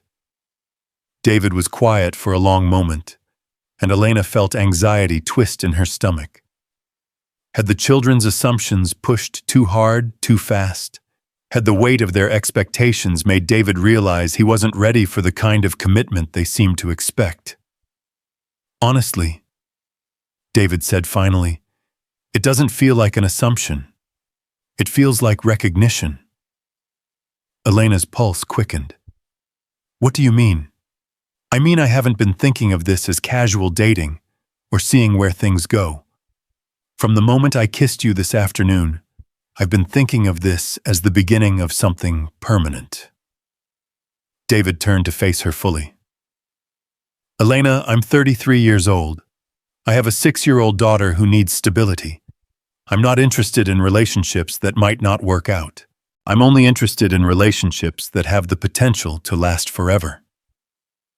The declaration was both thrilling and terrifying. Elena had spent 3 years convinced that she was too damaged for anyone to want permanently, too complicated for anyone to choose deliberately. The idea that David was already thinking in terms of forever felt almost too good to be true. "That's a lot of pressure," she said quietly. "It doesn't have to be. We can take this as slowly as you need to. We can figure things out one day at a time. But I need you to know that when I think about my future, you're in it. You and Tommy both." Elena felt tears prick at the corners of her eyes. "David, what if I'm not worth that kind of commitment? What if you wake up one day and realize you've tied yourself to someone who's never going to be able to give you everything you deserve?" David reached over and took her hands in his grip warm and steady. "Elena, what if you wake up one day and realize you've tied yourself to a single dad who works with his hands and doesn't have a college degree? What if you realize you could have done better? That's not the same thing. It's exactly the same thing. We're both people with complicated lives and imperfect circumstances. The question isn't whether we deserve each other or whether we're good enough.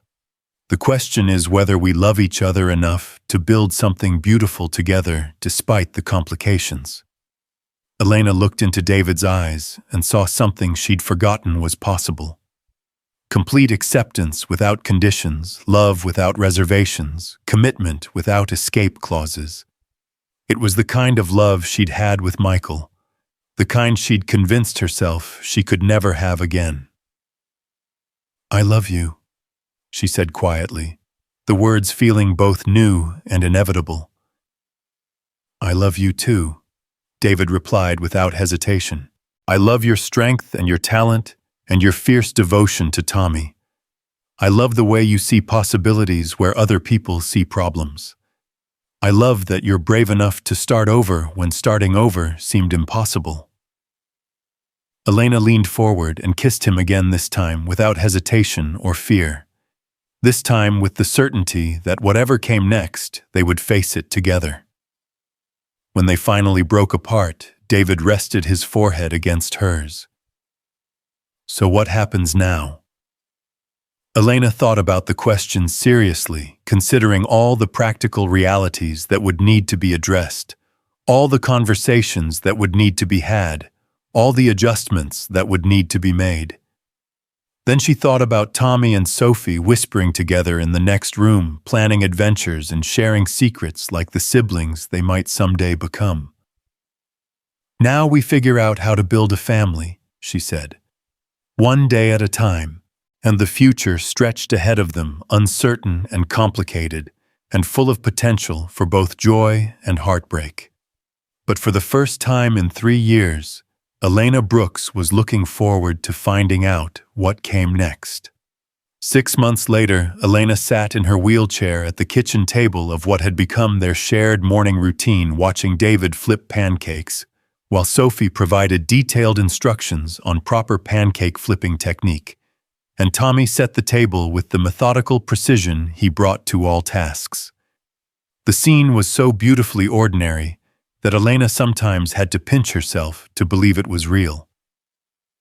"Daddy, that one looks like a dinosaur," Sophie announced, peering over David's shoulder at the pancake currently sizzling in the pan. "It looks like a blob," Tommy said matter-of-factly, though his tone carried no criticism, only the scientific accuracy he'd inherited from his mother. "A dinosaur-shaped blob," Sophie insisted with the determination of someone who'd learned to find magic in everyday moments. Elena smiled at their familiar banter, marveling at how seamlessly their two families had merged into something that felt like it had always existed. The transition hadn't been without its challenges.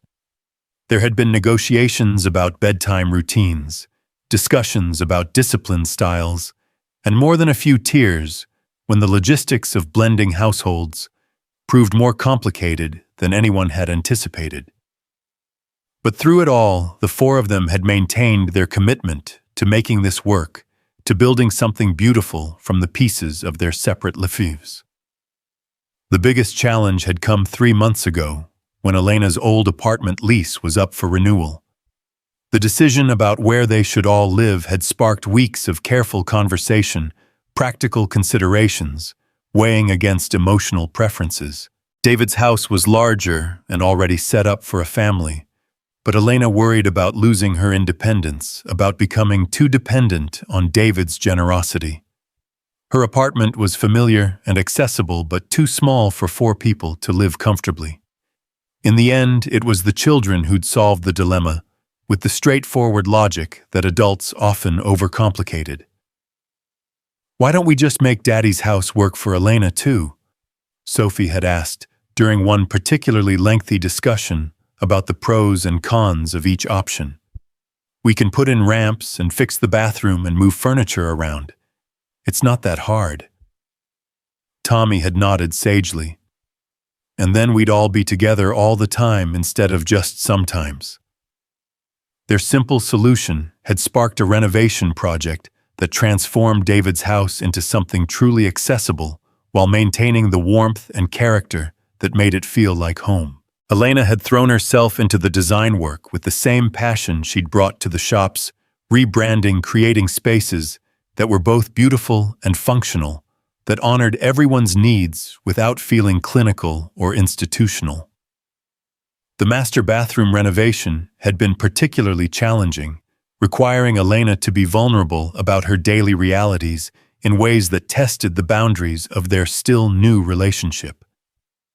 But David had approached every conversation with the same matter-of-fact acceptance he brought to all problems that needed solving, treating accessibility modifications as simple logistics rather than embarrassing necessities. "Elena," he'd said, when she'd tried to apologize for the complexity and expense of making the bathroom truly functional for her, "you're not asking for special accommodations. You're asking for basic accessibility so you can live comfortably in what's going to be our home. That's not a favor I'm doing for you. That's just good planning."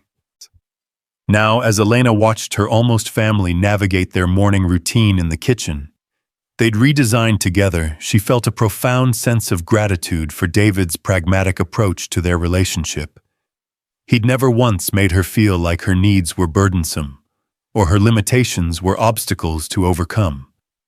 Instead, he'd simply incorporated her reality into their shared future with the same calm efficiency he brought to rebuilding car engines. "Elena," Sophie said, climbing onto the chair next to her wheelchair.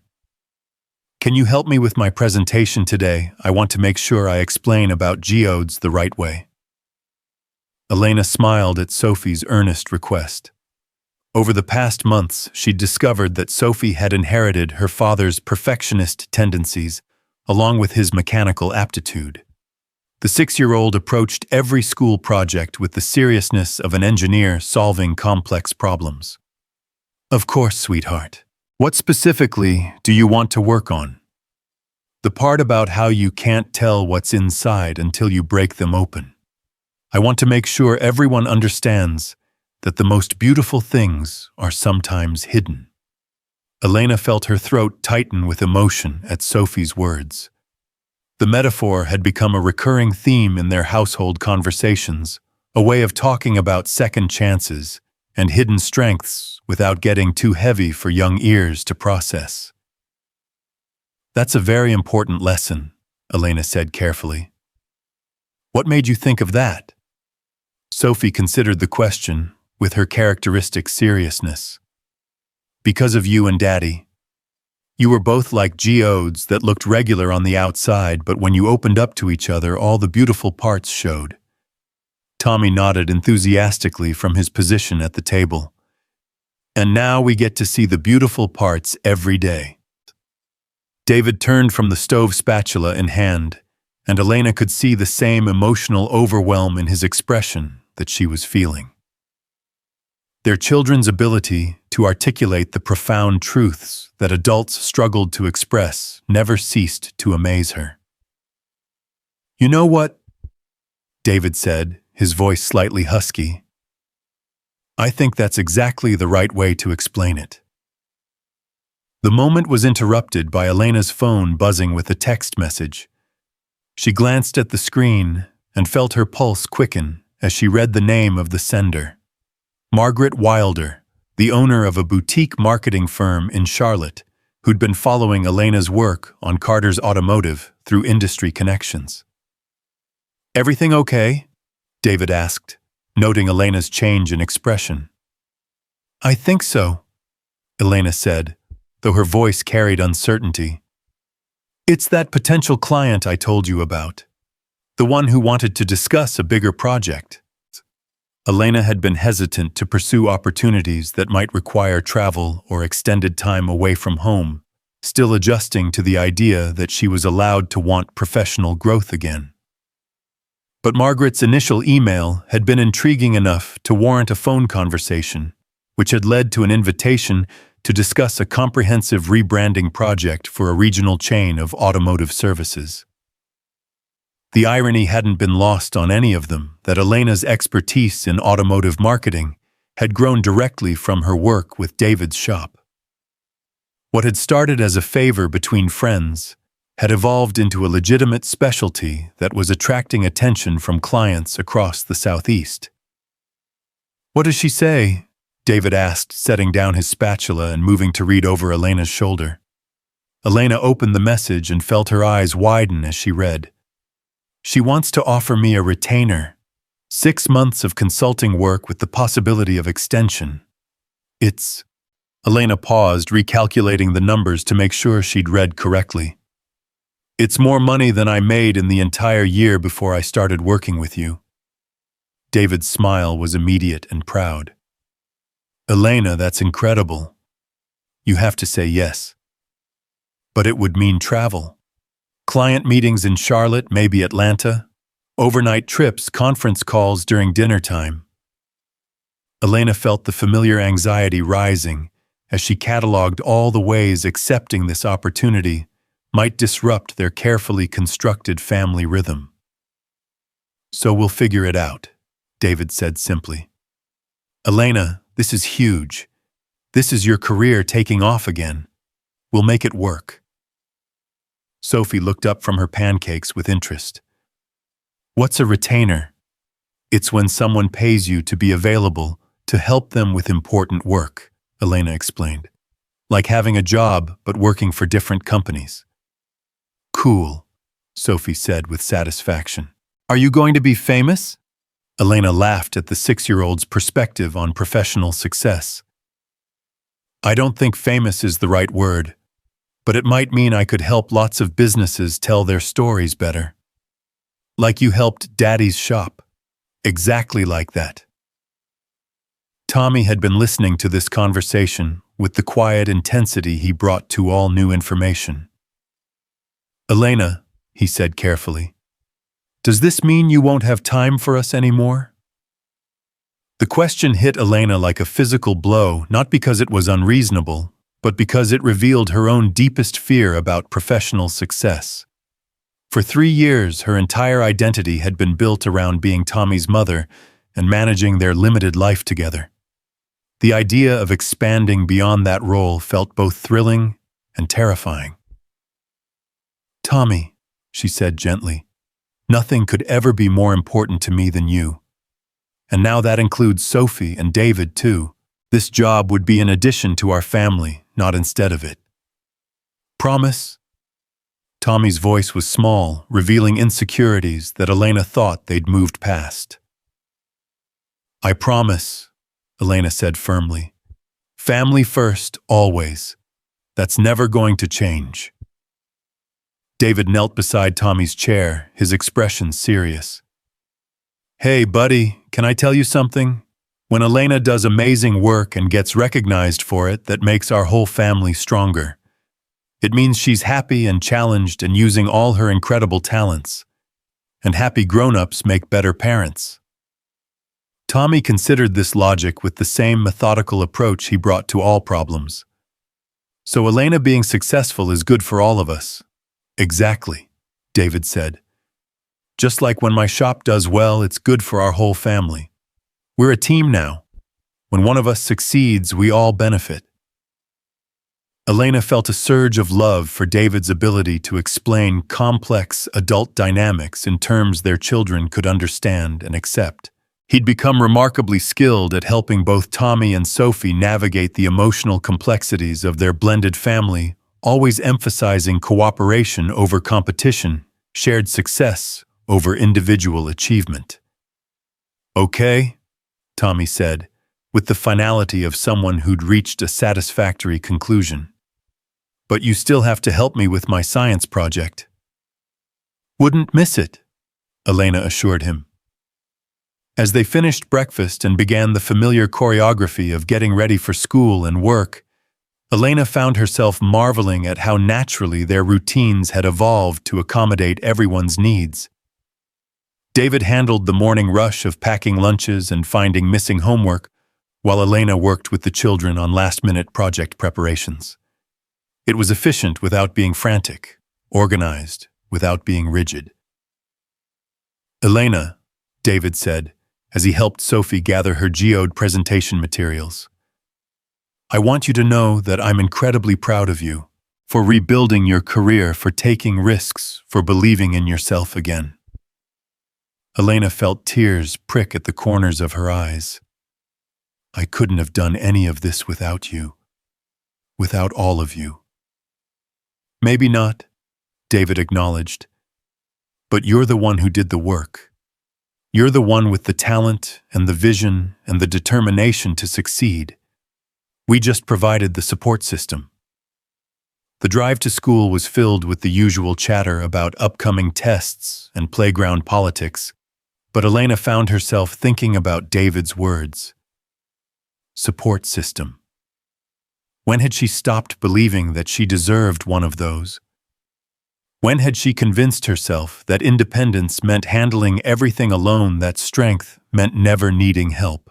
3 years ago, she would have seen accepting help as admission of failure, evidence that the accident had made her fundamentally incapable of managing her own life. Now she understood that the strongest families were those where everyone contributed their unique strengths while supporting each other through challenges and limitations. Elena, Sophie said from the back seat as they pulled into the school parking lot. Will you come to my presentation? It's right after lunch. Elena checked her mental schedule, calculating whether she could rearrange her afternoon to attend a first-grade geology presentation.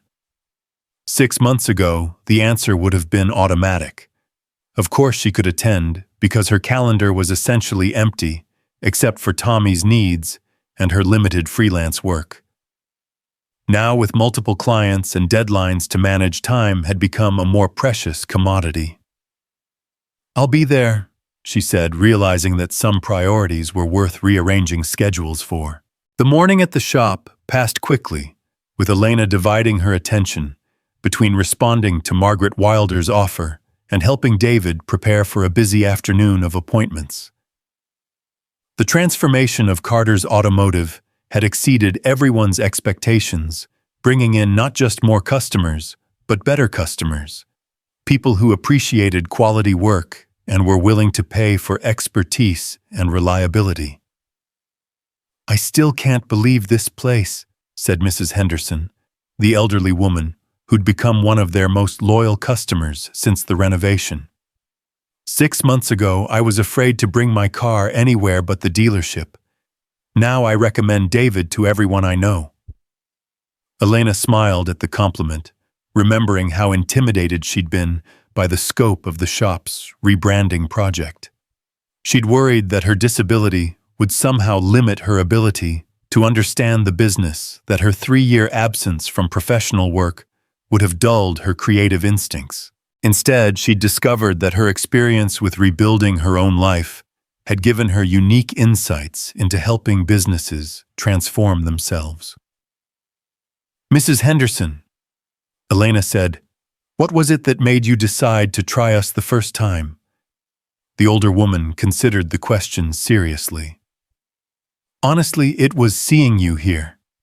A business that employed someone in a wheelchair seemed like a place that understood about giving people chances, about not judging folks by what they looked like on the surface.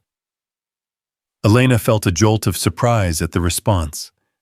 She'd been so focused on not wanting to be seen as inspiring or exceptional that she'd never considered how her presence might actually attract customers who valued inclusivity and open-mindedness. Plus, Mrs. Henderson continued with a mischievous smile, anyone who could make this old garage look this professional had to know what they were doing. As the day progressed, Elena found herself thinking about Mrs. Henderson's words and what they revealed about the unexpected ways her limitations had become strengths. Her wheelchair hadn't hindered her professional success. In some ways, it had enhanced it, giving her credibility with clients who were looking for someone who understood transformation and resilience. At noon, she made her way to Tommy's school for Sophie's presentation, arriving just as the first-grade class was settling into their presentation circle. Sophie stood at the front of the room with her collection of rocks and her carefully prepared notes, her confidence a testament to weeks of practice and preparation. My presentation is about geodes. Sophie began, her voice clear and strong. Geodes are rocks that look regular on the outside, but when you break them open, they have beautiful crystals inside. Elena watched with pride as Sophie explained the geological processes that created geodes. Her 6-year-old vocabulary stretched to accommodate scientific concepts that most adults would find challenging. But it was when Sophie reached the metaphorical portion of her presentation that Elena felt her breath catch. My daddy says that people can be like geodes too.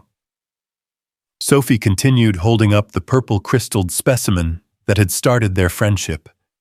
Sometimes the most beautiful and strongest people look ordinary on the outside, and sometimes people who seem broken actually have the most beautiful parts hidden inside, waiting for the right person to help them shine. Elena felt tears gathering in her eyes as Sophie's gaze found hers in the audience of parents and family members. This child who'd experienced abandonment and disappointment, who'd learned too young that adults could make promises they didn't keep, had somehow emerged with an understanding of human resilience that many people never developed. Elena is like a geode, Sophie said with the confidence of someone stating an obvious fact.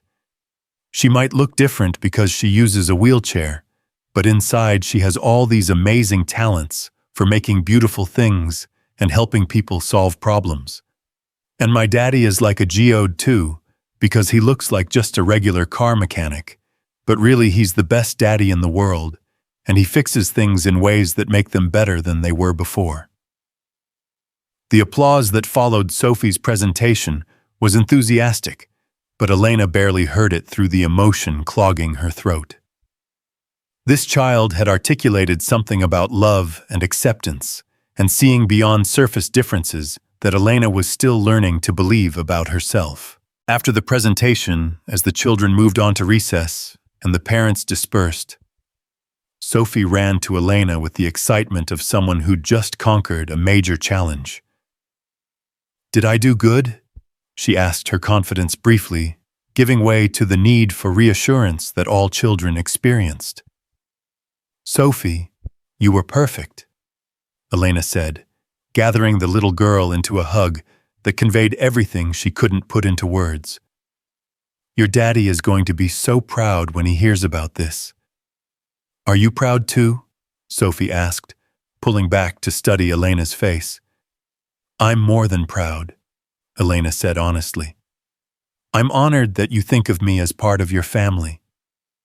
That evening, as they sat around the dinner table sharing stories from their respective days, Elena felt the full weight of how dramatically her life had changed.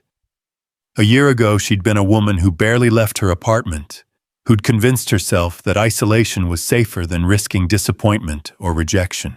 Now she was part of a family that celebrated each other's successes, supported each other through challenges, and created the kind of everyday magic that she'd thought was lost to her forever. "Elena," David said as they finished clearing the dinner dishes, "have you made a decision about Margaret's offer?" Elena had been thinking about the opportunity all day, weighing the professional excitement against her concerns about work-life balance. "I think I want to accept it," she said slowly. "But I want to negotiate some terms that protect our family time, such as no travel on weekends, video conferences instead of in-person meetings whenever possible, and a commitment that family emergencies always take priority over client deadlines." David smiled at her practical approach to managing competing priorities. "That sounds like you're thinking like a business owner rather than just a freelancer." Elena considered this observation and realized he was right.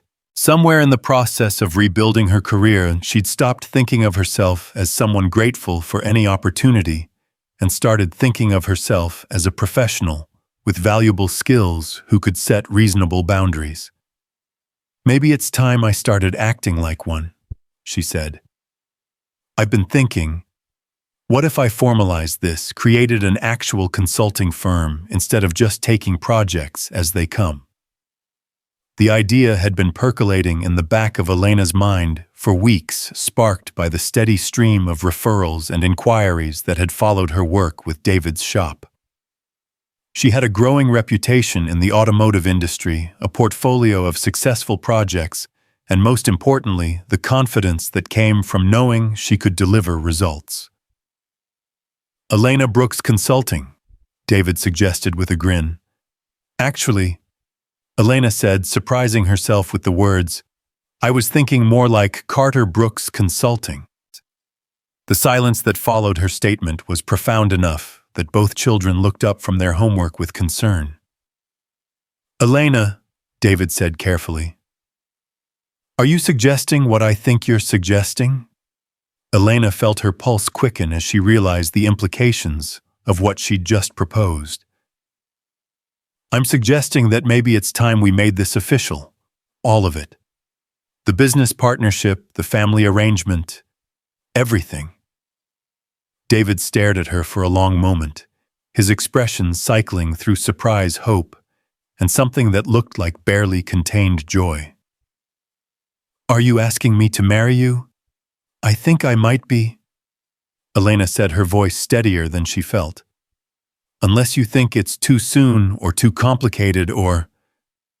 David's kiss cut off her spiraling anxieties, conveying everything he couldn't put into words about love and commitment and the future they'd been building together one day at a time. When they finally broke apart, Elena could hear the sound of enthusiastic cheering from the direction of the kitchen table. "Finally," Sophie declared with the satisfaction of someone whose long-term planning had finally paid off. "I was wondering when you guys were going to figure that out." Tommy nodded with equal enthusiasm. "Does this mean Sophie's really going to be my sister?" "If that's what you want," Elena said, looking between the two children who'd somehow become the architects of their unconventional family. "It's definitely what I want," Tommy said solemnly. "Sophie knows lots of important things, and she shares her rocks. And Tommy reads really good books out loud," Sophie added, as if these were the most important qualifications for siblinghood. As the evening dissolved into excited planning and happy chaos, Elena found herself thinking about the journey that had brought them to this moment. 3 years ago, she'd been a woman who believed her story was over, that the accident had ended any possibility of love or family or professional fulfillment.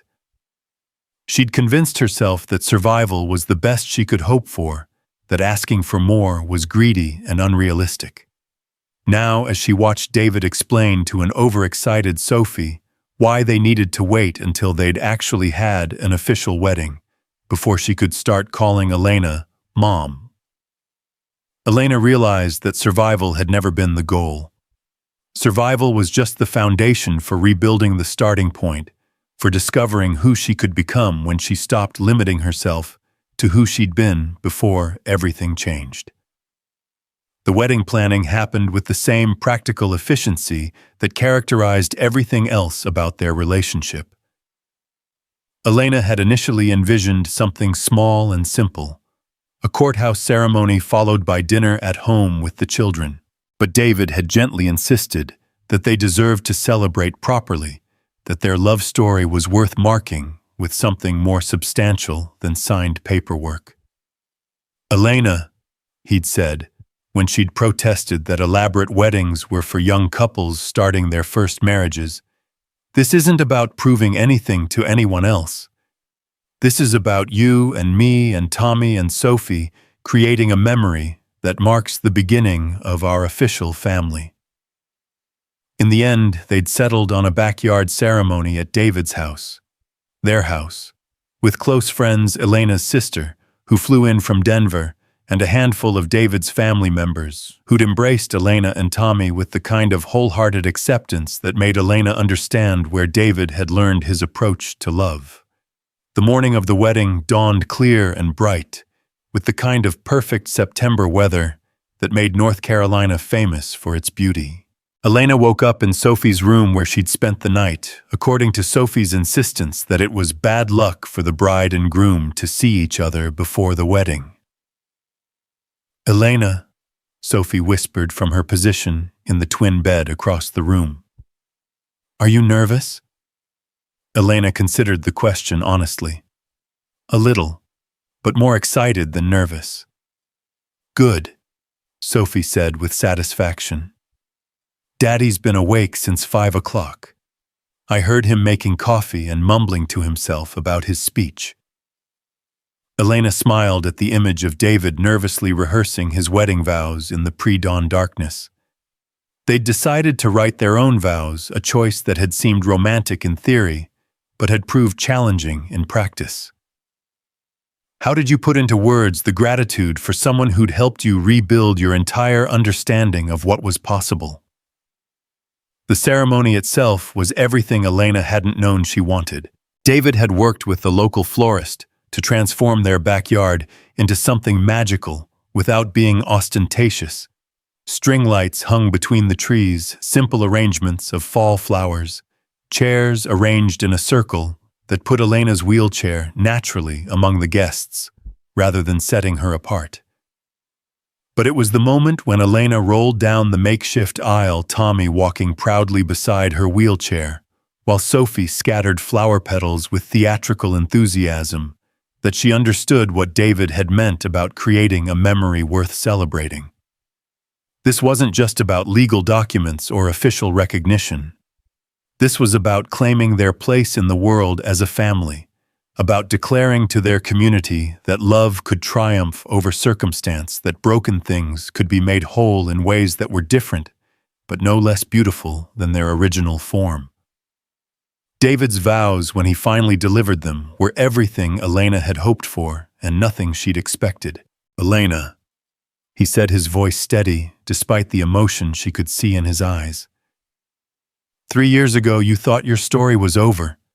You'd convinced yourself that the accident had taken away your chance at love, at family, at the life you'd planned. But what you couldn't see then was that your story wasn't ending. It was just beginning a new chapter." Elena felt tears gathering as David continued his words, carrying the weight of everything they'd built together. "You taught me that strength isn't about never falling down. It's about getting back up again and again until you find your footing. You taught Sophie that families can be created as well as born, that love is a choice we make every day rather than just a feeling we wait to experience. And you taught Tommy that his mother is the strongest, most capable person he'll ever know, regardless of whether she can walk." And when it was Elena's turn to speak, she found herself abandoning the carefully written vows she'd spent weeks crafting in favor of words that came directly from her heart. "David, 6 months ago, I would have told you that I was broken beyond repair, that I had nothing left to offer anyone. But you saw something in me that I couldn't see in myself. Not potential that needed to be unlocked, but strength that was already there, waiting to be recognized and celebrated." She paused, looking around at the faces of their friends and family, at Tommy and Sophie standing beside them, as living proof that love could indeed create families in the most unexpected ways. "You didn't save me," Elena continued, her voice growing stronger with each word. "You didn't fix me or complete me or any of those romantic myths that make good movies but terrible relationships. Instead, you loved me exactly as I was, while believing I could become everything I was meant to be. You gave me the greatest gift anyone can give another person, the courage to believe in my own worth." The kiss that sealed their marriage was witnessed by 2 children who cheered as if their favorite sports team had just won the championship, by friends who'd watched them both struggle through the worst periods of their lives, and by family members who'd learned that love stories didn't always follow expected patterns, but were no less beautiful for their uniqueness. As they celebrated with cake and dancing, and the kind of joyful chaos that happened when people who genuinely cared about each other gathered to mark important moments, Elena found herself thinking about the anniversary of her accident, which would arrive in just 2 weeks. For 3 years, that date had been a marker of everything she'd lost, a yearly reminder of how completely her life had been derailed by circumstances beyond her control. This year, for the first time, she planned to spend that anniversary celebrating rather than mourning. Not because the pain of what had happened was gone, but because she'd finally learned that survival wasn't the opposite of living. It was the foundation for it. "Elena," David said, as they swayed together to music playing from speakers strategically positioned around their accessible dance area. "Any regrets?" Elena looked around at their gathered friends and family, at Tommy and Sophie, who were teaching David's nephew the proper technique for flower petal throwing at the home they'd created together through careful planning and mutual compromise. "Just one," she said, smiling at David's look of concern. "I regret that it took me so long to believe I deserved this." "Well," David said, spinning her wheelchair in a gentle circle that made her laugh with delight, "we have the rest of our lives to make up for lost time." As the evening wound down and their guests began to depart, Elena found herself sitting on their back porch with David, Tommy, and Sophie watching the last of the sunset paint the sky in shades of pink and gold. Tomorrow would bring new challenges. Elena's consulting business was expanding faster than she'd ever imagined possible. David's shop had a waiting list of customers seeking his expertise, and their blended family was still learning to navigate the complexities of different parenting styles and competing schedules. But tonight, none of that mattered. Tonight, they were simply a family who'd chosen each other deliberately and completely, who'd built something beautiful from the pieces of their separate struggles, who'd learned that the most precious things in life were often hidden inside packages that looked broken or ordinary or impossible to fix. "Elena," Sophie said sleepily, from her position curled against David's side. "I'm glad you and Daddy found each other." "Me too, sweetheart," Elena said, reaching over to brush a strand of hair from Sophie's forehead. "Me too." As stars began to appear in the darkening sky, Elena Brooks Carter felt something she hadn't experienced in 3 years: complete contentment with her present and genuine excitement about her future. The woman who'd once believed her story was over had discovered that sometimes the most beautiful chapters were the ones you never saw coming.